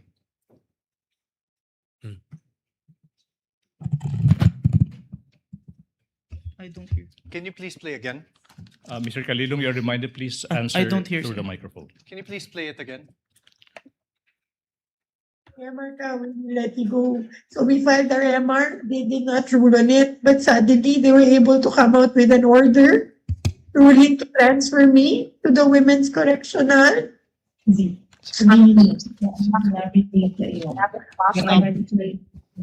Diba? Sinabi nila. There. Did you hear that?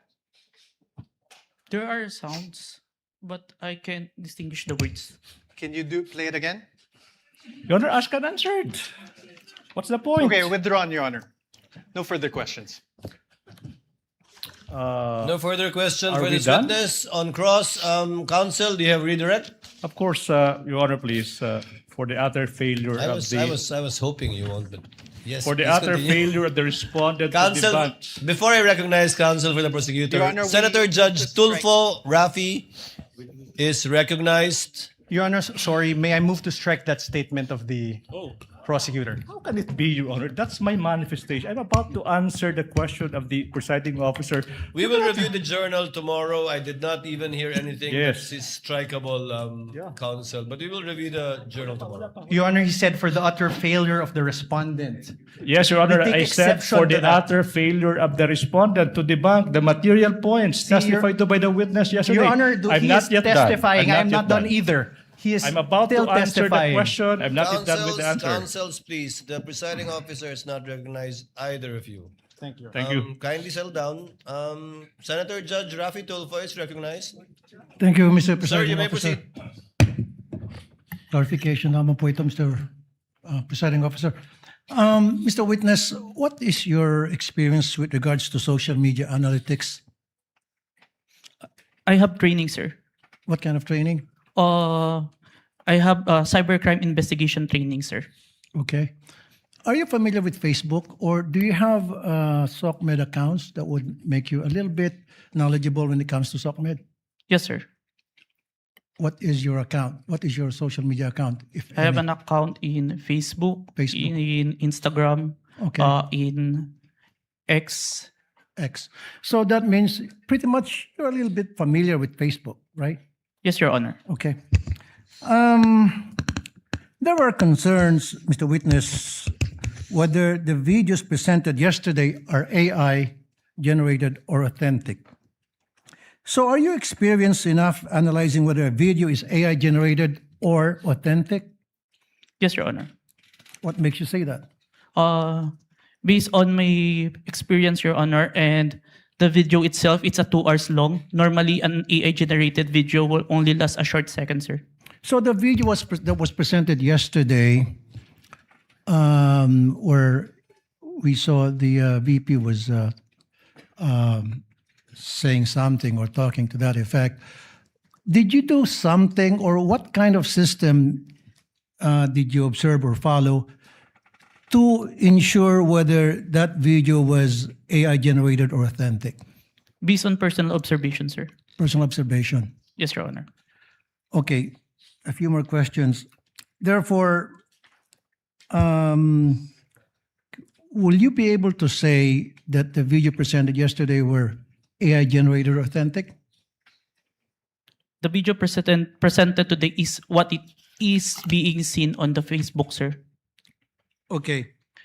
So, based on your affidavit, you mentioned that the NBI subpoenaed some members of the media who are participants of the online press con on November 23, 2024, right? Yes, Your Honor. And subsequently, you said that you questioned and investigated these persons regarding the conduct of that press con. So, based on what you gathered from your investigation, so I have a few questions, right? Yes, Your Honor. Who set up the press conference? Based on our interview, sir, it is the Office of the Vice President, sir.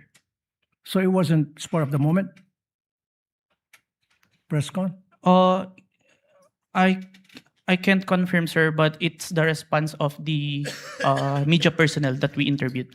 Okay, who invited the participants? If my memory serves me right, it's JC Kahinhinan, sir. Okay. Who is JC? Staff of the Office of the Vice President, sir. Okay. Who are the participants? And how many participants were there, if you can remember? As far as I remember, it's at least 40. 40. Okay. Were there mainstream media or anybody from the broadsheets at that time? There are, sir. There were? Yes, sir. Do you know how many? Approximately, give or take? We have the one that we have issued subpoena, sir. At least 6, sir. 6. Okay. What was the reach of the video on that very day? Like how many views on that very day, and then a few days later? Were you able to observe that?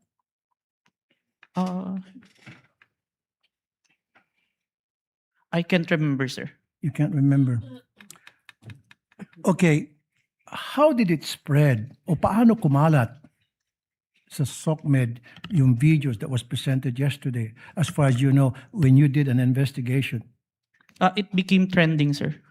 It became trending. And my last question is, kasi in-establish dito is inciting to sedition on top of yung sa sinasabing grave threat. Ano yung mga comments na napansin mo doon sa video? Can you give us an example?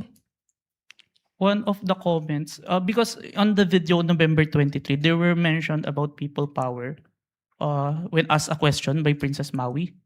And the Vice President agreed, and ang laban ay wala sa EDSA, nasa Malacanang, and there are responses from the comments, but it's not documented. That is agreeing, sir. No further question, Mr. Presiding Officer. Thank you, Senator Judge Tulfo. Senator Judge Aquino, thereafter Senator Judge Pangilinan. Senator Judge Aquino has 2 minutes. You may proceed, sir. Maraming salamat, Mr. Presiding Officer. Mr. Kalilong, kanina may nabanggit na 2 affidavit, isang January at isang February. Yung January ay binalik sa inyo, tama po ba? Yes, Your Honor. And there were 7 grounds why it was returned to you, is that correct? 7 points. Can you narrate what are the 7 points that you addressed? Is that the correct term, that you addressed in the second affidavit? Yes, Your Honor. Can you name them, please? May I have the certificate, sir?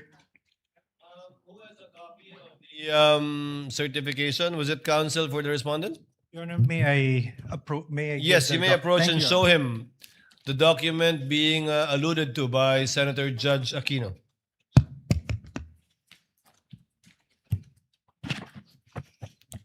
Note 1. There is no affidavit of the person who recorded the video entitled BP November 23 Presscon at Batasan through open broadcast Super Studio and in turn stored in the DVD. Number 2.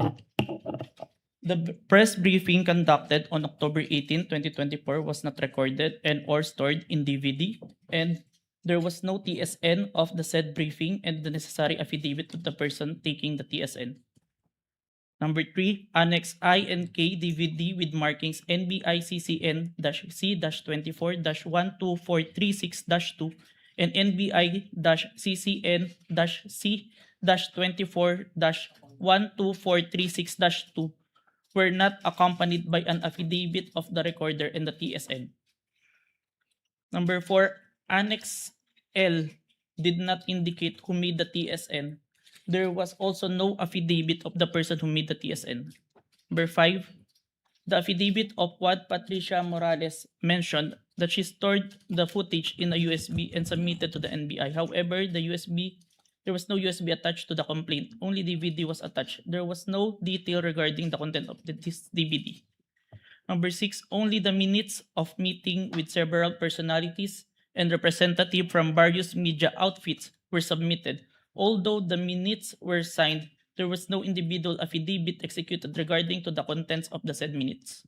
Number 7, one of the elements of crime of grave threat is that the offender threatens another with the infliction upon the latter's person, honor, and property, or upon that of the latter's family, or if the wrong amounting into a crime. In the instant complaint, only the NBI executed an affidavit and there was no participation on the part of the offended party, as it appears in the NBI is not the offended party of the crime of grave threat. Okay, so nakuha mo yung nag-submit kayo, yan yung binalik sa inyo, and then you did your best to correct all those items, is that correct? Yes, Your Honor. Okay, the first 6 are technical, no? Yes, Your Yung Honor. panghuli is a matter of who is the offended party. Yes, Your Honor. Hindi nyo na-correct yan? Or nung binalik ninyo, it was accepted already by the DOJ, is that correct? There is an explanation, Your Honor, that was included in the letter of the former director, Judge Jaime Santiago, sir. Okay. Wherein go ahead. in the filing for preliminary investigation, it is not required for the victim to execute an complaint affidavit. Yan yung sir. sagot ng NBI. Yes, Your Honor. And once you submitted, it was accepted by the DOJ. Yes, Your Honor, and we received a certification, Your Honor, that our evidence is enough for preliminary investigation, sir.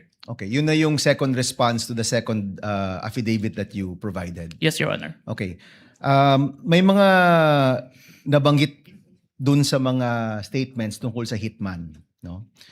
Sa totoo lang, yung presensya ng hitman, mabigat yon. So, let me ask, are you the one who investigated just the video, or did you also investigate the presence of the hitman that was being mentioned in the videos of the Vice President?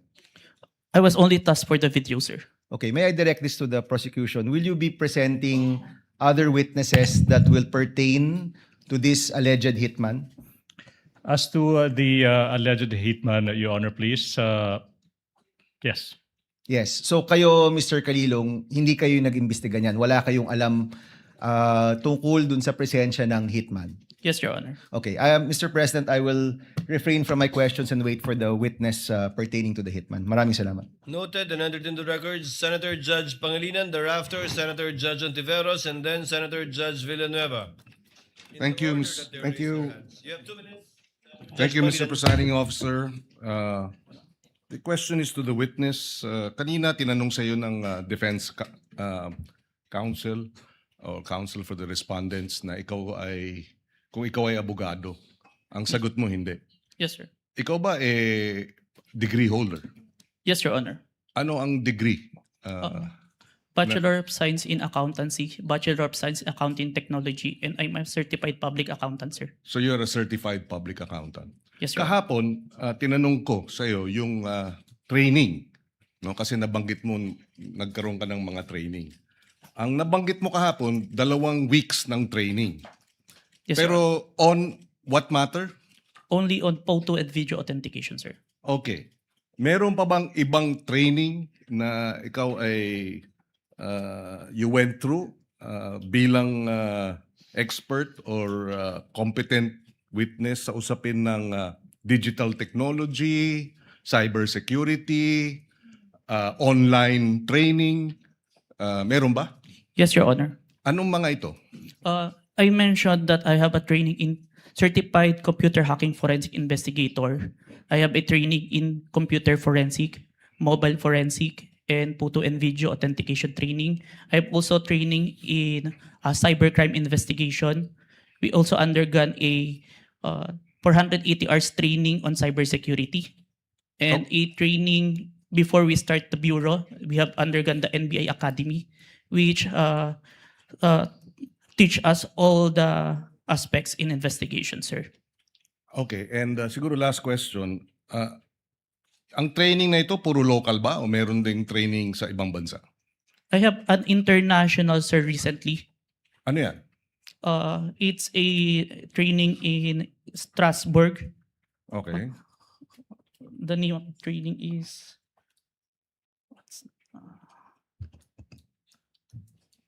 Saang lugar na lang, Mr. Witness? Strasbourg, Germany? France? Strasbourg, France, sir. Oh. It's a 5 days training, sir. And meron pang ibang international seminars na inattendan mo? International, sir, but it is conducted locally, the Interpol, sir. Interpol? Yes, Your Honor. Okay. I have no further questions. Thank you, Senator Judge Salamat. Pangilinan. Senator Judge Ontiveros is recognized. You may proceed, ma'am, and you have 2 minutes. Salamat po, Mr. Presiding Officer. Para sa Counsel for the Defense, Mr. Presiding Officer, just for clarity, ano pong relevance nung video na ipinakita ni Attorney Zuleika Lopez? Sinasabi po ba ng depensa na yung mga alleged threats o alleged incitements ni VP Duterte ay prompted nung detention ni Attorney Lopez? Yes, Your Honor. There was a systematic oppression made by the House of Representatives dating back from their even before their mini trial, Your Honor. the committee headed by Representative Joel Chua began investigating the Vice President and her people, even when Attorney Zuleika Lopez was being interviewed by the House Committee of Quadcom Committee, Your Honor. Even if she was answering the questions faithfully and to the best of her ability, she was cited in contempt, detained. Her lawyer was not allowed. Her lawyer was not allowed to be with her when they were trying to detain her in the Women's Correctional Facility, Your Honor.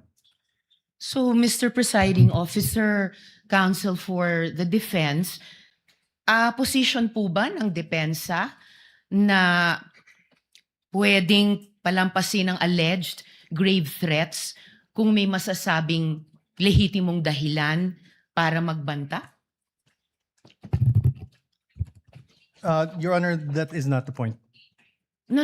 Mr. Presiding Officer, I am making a point through my question and I am asking the good counsel for the defense dahil sinabi nila there was a systematic oppression that yes, yan po ang nag-prompt nung alleged grave threats and alleged incitements ng Vice President na prompt po ng detention ni Attorney Lopez na kanyang inilarawan sa ipinakitang video kanina. Kaya itinatanong ko kung yan ba ang posisyon ng depensa na pwedeng okay lang or pwedeng tanggapin ang grave threats kung may masasabing lehitimong dahilan para magbanta. Yes, Your Honor. Before counsel Yes, for Mr. Presiding responded answers, although he already answered in the affirmative, No, Your Honor. I was just referring to before. would like to remind the senator judges to be cautious in making counsels for either party make conclusions of law and fact instead of presenting evidence through a witness they will present or through direct, cross, redirect, or recross. Because if he answers Senator Judge Ontiveros, that would effectively place on record a conclusion of fact and law, not drawn from a witness, which they can very well do so during their closing remarks.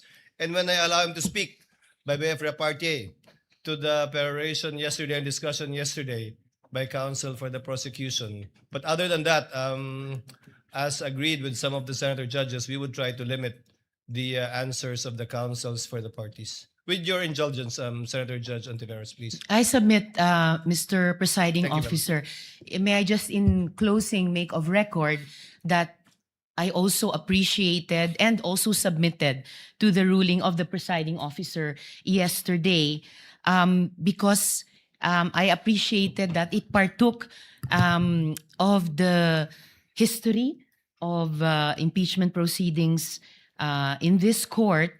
Pinag-aralan ko rin po ng maigi ang mga nakaraang mga impeachment trials at di hamak na pati noon naging liberal ang pagpapahintulot nila sa mga katanungan ng mga senator judges para lang mas maliwanagan ang iba't ibang punto. So I again thank the good presiding officer and again reiterate my submission to his ruling and thank the good counsel for the defense for his response. We thank Senator Ontiveros for her indulgence and understanding. Senator Villanueva.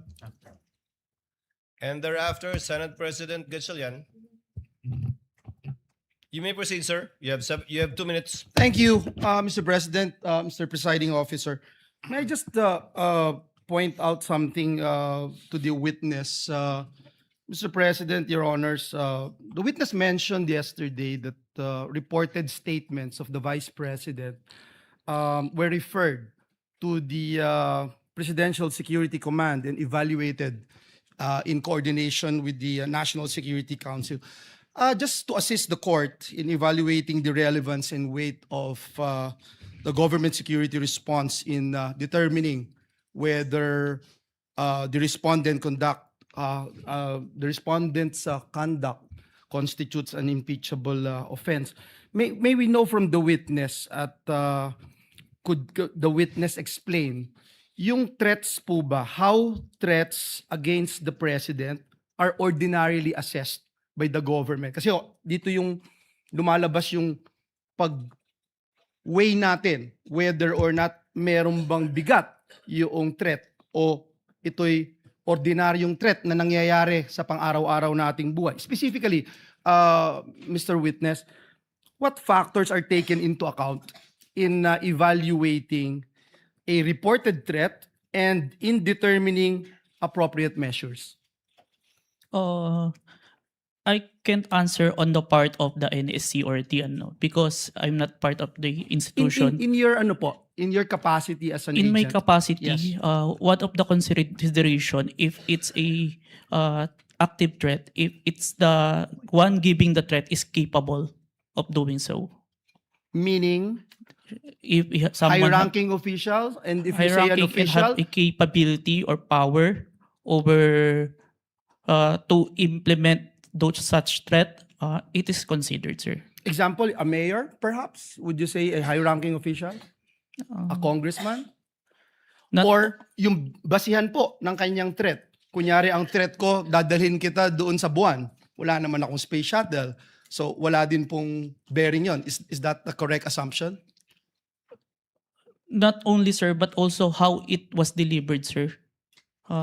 Like what was mentioned in that I mentioned previously, it was mentioned that no joke, no joke. It's a serious. So that is the One of the considerations, that's sir. the consideration. Thank you very much. And lastly, Mr. Witness, you made mention na submit mo sa DOJ nung January 30. Is it the same affidavit that you submitted to the HOR? The one that submitted to the HOR is the affidavit dated February, sir.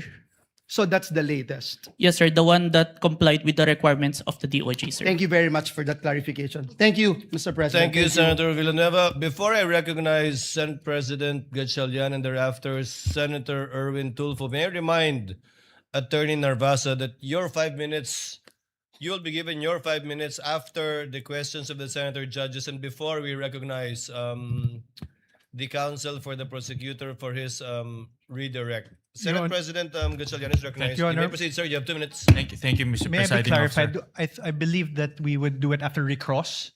So You it's- want, I heard cross. Sorry, After Your we Honor. cross. Yes, Your Honor. Thank you, Your Honor. Better for us. Yes, Your Honor. Thank you, Mr. Presiding Officer. I just have a few questions, clarificatory questions. Narinig ko ho kanina ginong testigo na nasabi niyo may 40 media personalities doon sa press con. Tama po ba? Yes, Your Honor. Pero ang inyong inimbitahan, 6 lang. Yes, Your Honor. Bakit 6 lang?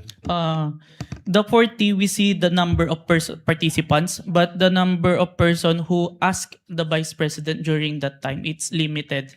And we consider who we sure that is present during that time, Your Honor. Meron bang kayong criteria kung paano pipiliin itong mga media personalities or kung sino lang ang nagtanong? Kasi kahit hindi ka naman magtatanong, nandoon ka naman, naririnig mo yung mga diskusyon, meron ba kayong mga criteria kung paano pumipili ng media personalities? Yung sure po namin na present during that time, kasi kapag hindi po kasi kayo nagtanong, hindi po magpa-pop up yung mukha nyo tsaka yung pangalan nyo. Okay. At itong mga 6 na sinupinan ninyo, ano yung kanyang common statement na ibinigay? Kinonfirm po nila na present sila during the November 23, 2024 press conference, and yung utterance po ni Vice President narinig po nila. Okay, I believe ilan dito sa mga personalities ay ipapatawag rin. So tatalon ako sa ibang topic. Nakita ko kanina itong tungkol sa Max Core Interventures at nakita ko kanina pinakita yung Articles of Incorporation. Mukha siyang supplier ng equipment. Ngayon, nasabi rin na doon ka nag-training for 2 weeks. Sino nagbayad ng training? Sir, the training is included in the procurement of digital forensic tools. In the procurement document, it ni-require po si MaxCore na mag-provide po ng training included in the equipment, sir. Yung paggamit ng equipment. Tsaka yung yung process po ng digital forensic as a whole. Yung kanya lang sila ba ay 'di ba, sa mga IT, let's say Oracle, alam natin kilala yan pagdating sa IT. Si MaxCore ba ay kilala pagdating sa digital forensic training? Kasi pag nakita ko kanina, talagang supplier sila, but are they a well-known or internationally renowned training organization? It's not the mark score itself, but it's the trainer that they provide, sir, that is capable in training us, sir. Itong trainer na ito, certified siya in this type of technology? Yes, sir. The trainer has a lot of certifications in relation to digital forensics, sir. Can you name a few certification na meron itong trainer na ito? I can't remember, Let's sir. say Oracle or let's say Microsoft, 'di ba? May mga ganyan No, yan. sir. CompTIA, sir. CompTIA training. I believe he also have a certified ethical hacking certification and a lot more, sir. When it was presented to us, sir. All right. So itong mga trainers nito ay certified trainers na pwedeng mag-train sa iyo at magiging certified ka rin. Yes, sir. Initial na akong certificate, sir. Lastly, Mr. Presiding Officer, after training, nakakuha ka ba ng certification na katulad sa kanila? No, sir. But that certification that I was trained by them, sir. Pero ikaw mismo, are you certified I have- to do forensic examinations for your purpose and responsibility? I have a certification, sir. I am a certified computer hacking forensic investigator, sir. Itong forensic analysis, meron kang for this purpose, itong pinag-uusapan natin. The computer, the authentication, sir, part or as a whole, sir? As a whole.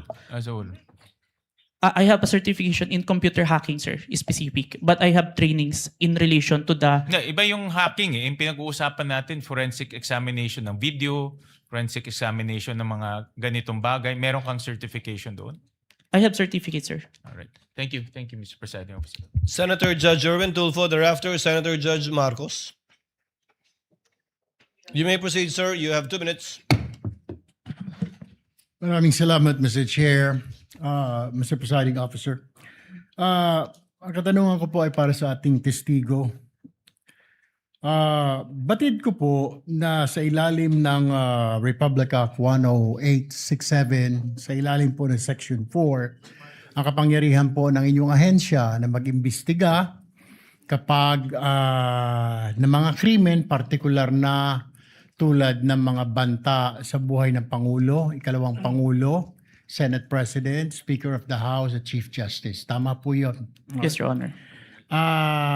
Kahit na lalo pat pag ito ay may kaugnayan sa national security. Tama po? Yes, Your Honor.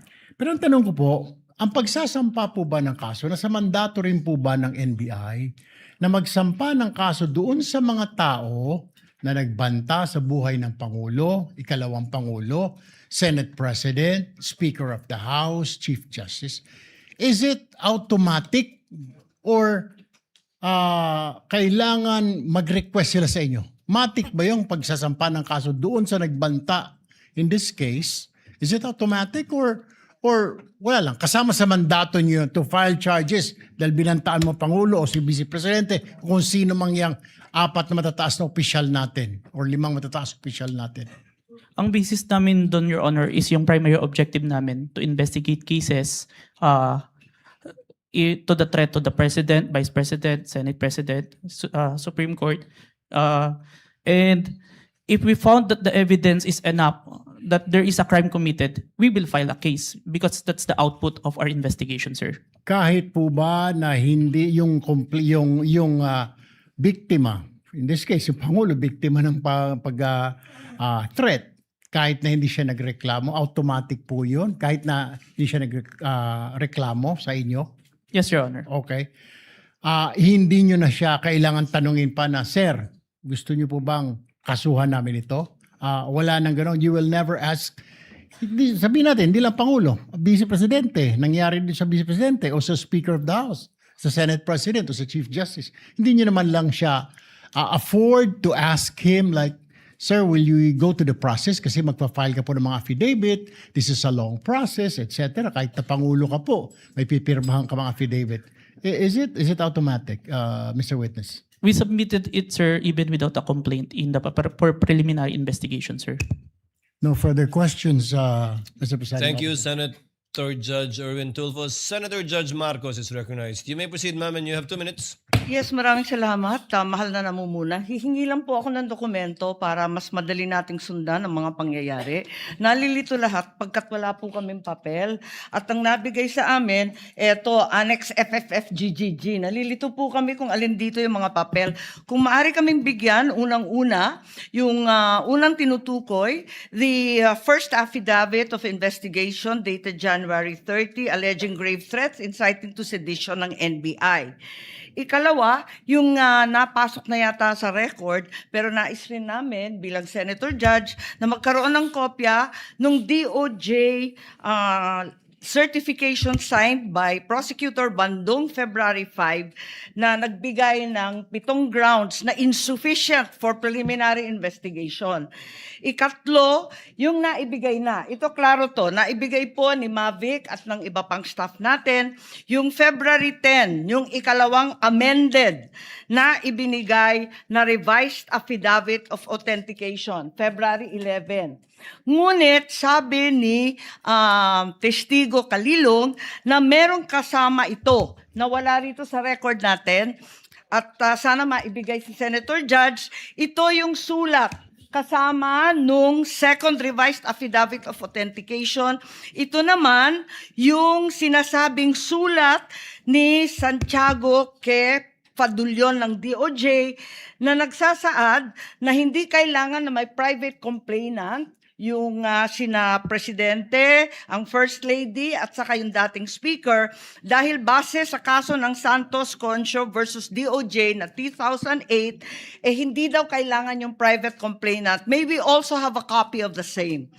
Finally, may we urge that a copy also be given of February 14 certification of DOJ asserting that the revised affidavit of investigation was finally sufficient. Nais lang namin na makita yon at alamin yung investigation data, huling-huli, nung March 7, almost a month after the submission of the affidavit of authentication, kasi halos 1 buwan bago utusan na magkaroon ng investigation data form. Sana may kopya rin tayo noon. To respond to Senator Judge Marcos, what the court has copies of are the pre-marked documents that the parties pre-marked during pre-trial, but not documents that have not yet been pre-marked. Most of the documents you mentioned that was discussed by counsel for respondent has not yet been pre-marked. They only used it to confront via cross-examination the witness of the prosecution. But the ones we have, we will furnish you with a reminder, of course, Senator Judge Marcos, that these documents have not yet been formally offered by either party. And we still have to await formal offer before the court rules on the admissibility, if at all, of these documents. But we will endeavor to furnish the good Senator Judge with whatever the clerk has. Yes, Your Honor, if I may. if we could be provided with whatever the clerk has and adequately identified, not as GGGGG or FFFFF, at sana kung mabuo yung mga dokumentong sinasabi sa lalong madaling panahon. Maraming salamat. We will endeavor to comply as best we can, Senator Judge Marcos. Same issue. Senator Judge Alan Cayetano, Peram ng GG. what is your pleasure, sir? Mr. President and Mr. Presiding Officer, before I ask to be allowed to ask a question, can I just follow up yung kay Senator Marcos, including the ruling yesterday? Just in the interest of all Senator judges being able to follow closely, especially kami sa first row kasi medyo nagkaka-stiff neck na kami. Mahirap tignan yung TV, so baka dun sa Maglalagay harap. na po kami ng TV Yes. sa harap ng And lamesa I ng don't know, counsel for parties. I think all of us own a iPad or a tablet. I don't know what the solution is, but if the secretariat or the clerk of court, the office of the clerk of court can work with our staff. Just to give you an example for today, no? if you look at the impeachment complaint on page 19, for example, it says that the affidavit we're looking for kanina, footnote number 72, is this one. In the impeachment complaint, no? It's found on Annex G. Okay. So this is Annex G. If you look at Annex G, it is a certification, not an affidavit. Okay. So where do you find the affidavit mentioned in the impeachment complaint? You actually find it in Volume 14, Annex FFFFFFFF-GGGGGGGGG. So before I can even say that, That's FFFFFF to GGGGGG. yes. So even before we finish saying that, Your Honor, Mr. Presiding Judge, medyo mahirap. To further complicate, the annexes when delivered to us was labeled annexes. And then when it was pre-marked, iba na yung marking. That is correct. Okay.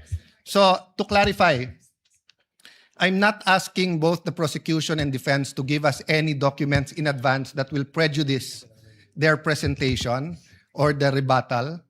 I do understand that it has to be offered, but to speed things up and to make sure we understand, in the same manner that they're asking the witness to examine it, maybe we can be given a copy to examine at the same time, whether digital or actual copy. I don't want to impose upon them to print 24 copies. But again, anyway, it's Wednesday. We have Thursday, Friday, Saturday, Sunday for our staff and the clerk of court to meet. I think we already have a solution for you, Senator Judge Cayetano, as well as for Senator Judge Marcos. We will be furnishing the parties either via soft copy to your respective iPads or laptops, or we will enter their official emails as well. Kayo na po mag-print ng hard copy. Ng list of evidences as marked, as pre-marked by the prosecution na ipe-present for Article 4. And we will do this by article. Okay. However, insofar as I said, the documents presented by the counsel for respondent, these have not yet been pre-marked. But I don't think there's anything wrong with asking for a copy from the counsel for respondent. On that point, for our guidance, whether or not the same will be offered without prejudice to respond to counsel for respondent, deciding on whether or not they will offer it at the appropriate time. On that point, Mr. Presiding Officer, even if it's pre-marked, if it will prejudice their presentation, I don't mind it be given in real time. And same, no? If it's being used on cross or recross on rebuttal and hindi to na pre-mark, as long as real time, para lang we can process it. If not, we have to review afterwards and it messes up our preparation for the hearing the next day. No? Is that possible for the parties once the roles are reversed? May I get a response from the counsel for respondent? Your Honor, first we'll clarify everything that was showed today was pre-marked by the respondent. That's not my understanding because the DOJ letter you pre-marked is different from the DOJ letter that we have pre-marked. But we'll verify. So everything was pre-marked? Yes, Your Honor. But you presented a document that was not pre-marked either by the prosecution or the defense. Walang marking eh. I presented all that. So if it was pre-marked, it's our lookout. Then kindly, then there's no problem furnishing the senator judges with a copy of the same. We have no problem with that, Your Honor. Senator Judge Alan Cayetano's concern has no basis if it was all pre-marked. Apparently, it was our oversight. Yes. Counsel for the prosecutors, would that be possible? Yes. To furnish it? I think what counsel for respondent did earlier helped us out a lot. Plastering it on the screens, whatever affidavit you were presenting. I think counsel for the prosecutor should do the same. Yes, Hindi naman Mr. bawal Presiding magkopyahan dito eh. Okay lang. Senator Judge Cayetano? Thank you. Yeah, and just to clarify, the 2 minutes is the question, not including Yes, the yes, of answer. course. No? You have 2 minutes if you want to if start they- with asking questions. Yes, if they ask to repeat the question, please don't count that.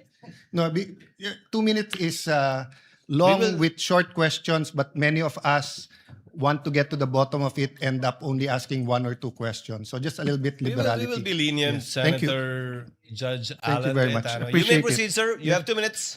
A question for the witness, and maybe to put all of us in check, I don't mind if any of the counsel says na medyo hindi maayos yung question.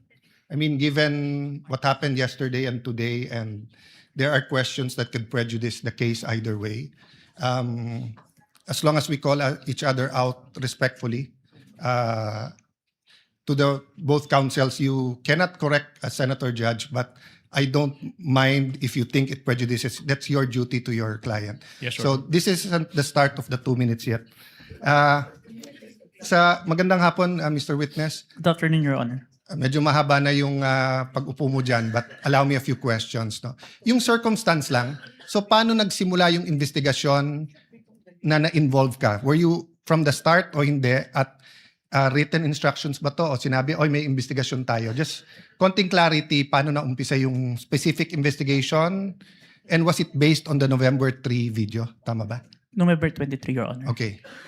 It all started, I received a phone call, sir, from my executive officer that there is a video wherein there is a statement given by the Vice President, which is classified as threat, and I was tasked and assigned to investigate the case, sir. Okay. So basically, ganun yung pagkasabi, na I'm tasking you to look at the video, investigate. Yes, Your Honor. Were you working alone or with a group? With a group, Your Honor. NBI group? Yes, Your Honor. And was this, is there an interagency also or just purely NBI? Don't have personal knowledge. Maybe our chief, sir, has the knowledge on that, sir. Yes. No, that's all I asked for naman, yung personal knowledge. Yes, Your Honor. So pakiulit mo yung sinabing, how exactly sinabi sa'yo na tignan mo yung video, imbestigahan mo, or may statement? So, to be specific, sir, as far as I remember, may statement si Vice President regarding the November 23 press conference na kung saan may pagbabanta na naganap, pakiimbestigahan. Pakiimbestigahan. So ganun ka-general. Yes May pagbabantang naganap, pakiimbestigahan. Yes po. And you proceeded by watching the video. Yes, Your Honor. And when you watched the video, you got to the part na may pagbabanta. No, Your Honor. I first don't know which part of that. So you watched the whole video, of course. First, the clippings, Your Honor. Okay. Then I look for the whole video, Your Honor. Then you watched the whole video. Yes, Your Honor. And thank you for your honesty. So after the clipping, tapos the whole video, what did you do next? You reported or you made your recommendations? I don't understand the process lang kasi. Upon identifying the whole video, I informed my executive officer that I identified the video, Your Honor. And then yung sinabi mo yesterday, then you started looking for patterns. That's why you looked at yung dating mga video ni Vice President. Yes, Your Honor. So you started investigating the threat against the President, the First Lady, and the former Speaker of the House. Yes, Your Honor. Did you investigate the threat against the Vice President? We tried, Your Honor. How did you try?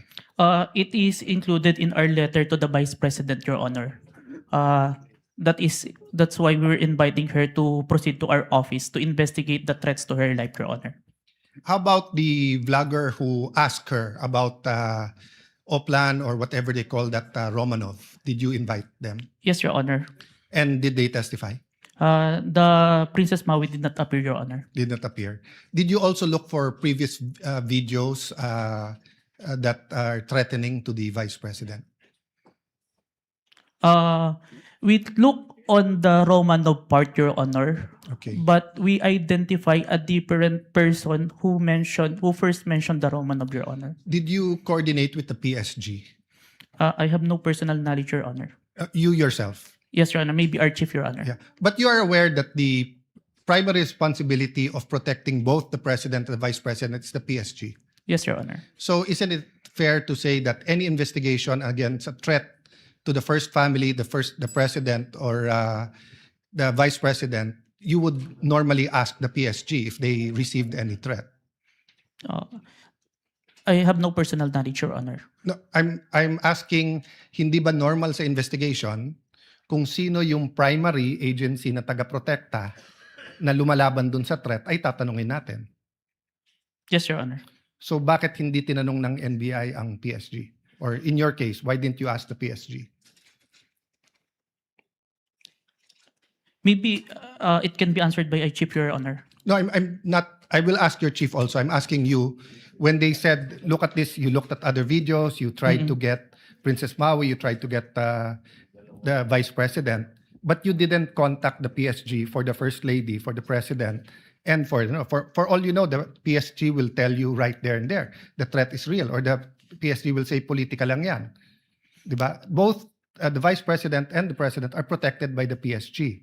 So why wasn't so nakalimutan lang or wala sa procedure nyo or Your Honor, there is already a statement from the National Security Council, Your Honor, that it is an active threat, Your Honor. That's why we start investigation. Yes, and the primary group that will know if it's an active threat is the PSG. So if this was the United States, it will be the Secret Service. So whether the FBI or the CIA, state troopers, the federal marshals, kung sino man mag-iimbestiga, parati nilang tatanungin yung Secret Service. So I'm just curious why we did not ask the PSG input. Kindly wind up, Senator Cayetano. Senator Okay. Judge Cayetano. So my last question is, how did you characterize the threat of the Vice President to the President?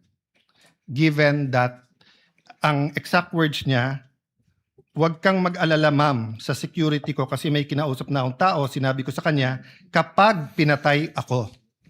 So that I'll be fair to you and not vague, no? Did that phrase, kapag pinatay ako, have any bearing in your investigation? Yes, Your Honor. And what was that bearing or thoughts in your mind? First of all po, dun sa statement, may nakausap na po. It already took place before pa yung mangyari yung meeting. And nung Excuse condition... me, I'm not talking about yung may kinausap na para pumatay. Ang sinasabi ko yung sinabi niya na pag pinatay ako. Yes, Your Honor. How did that affect your investigation?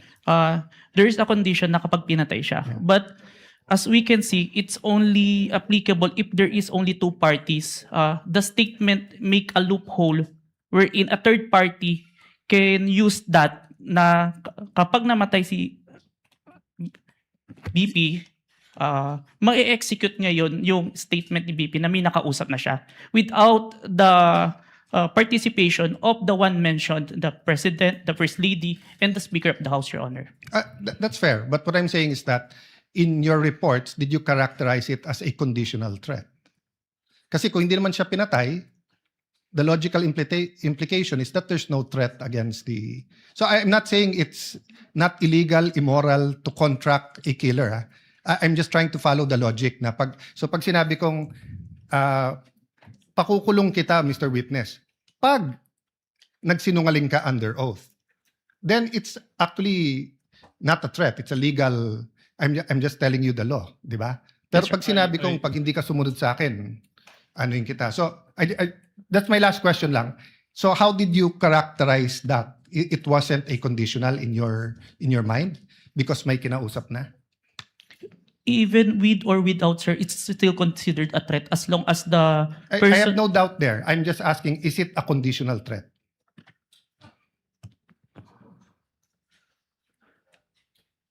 Based on our affidavit, sir, I believe it's conditional, which... Based in your affidavit? Affidavit. But your initial assessment, yung personal mo as an investigator, this is an investigation of the whole NBI, but yung personal mo? The threat is absolute, sir. Okay. Thank you, Mr. President. Thank you. Thank you, Senator Judge Cayetano. Yeah. We now proceed. Senator Judge Padilla is recognized. Maraming salamat po. Thereafter, Senator Judge Zubiri. Maraming salamat Senator Judge po. Padilla, you have 2 minutes. Opo. Nais ko lamang po magtanong sa ating saksi. Ginoong saksi, kanina po kasi habang nagkakaroon ng pagdinig, ako po'y laging iistorbo dahil tuwing may itatanong, mag-o-object, medyo magulo po eh. Pwede po bang sagutin po ninyo ako dahil Noong pong February 5, ang sabi po dito ay insufficient po yung na hindi dapat makarating na sa preliminary investigation. Tama po ba? February 5 po yun? May certification, sir. Yes po. Opo. Tapos nung February 14, naging sufficient na for conduct of preliminary investigation. Nasagot po ba yung 7 na sinabi dito na para, ang sinasabi po kasi dito nung February 5, merong 7 na kulang. I believe so, sir. That's why we have received a certification, sir. Ayun. Kasi po, parang narinig ko kanina, hindi po naibigay yung original copy nung sinagawang interview kay Vice President Sara Duterte. Yung original po, na kopya, kung sino po yung nag-record. Wala po kayong affidavit? Meron po ba kayong affidavit na nakuha nyo? Yes, sir. Ako po yung ang inire-request po ng DOJ dyan is affidavit po nung nag-screen record, which is my affidavit, Your Honor. Meron po siyang affidavit? Ako, sir. Ako po yung nag-execute, sir.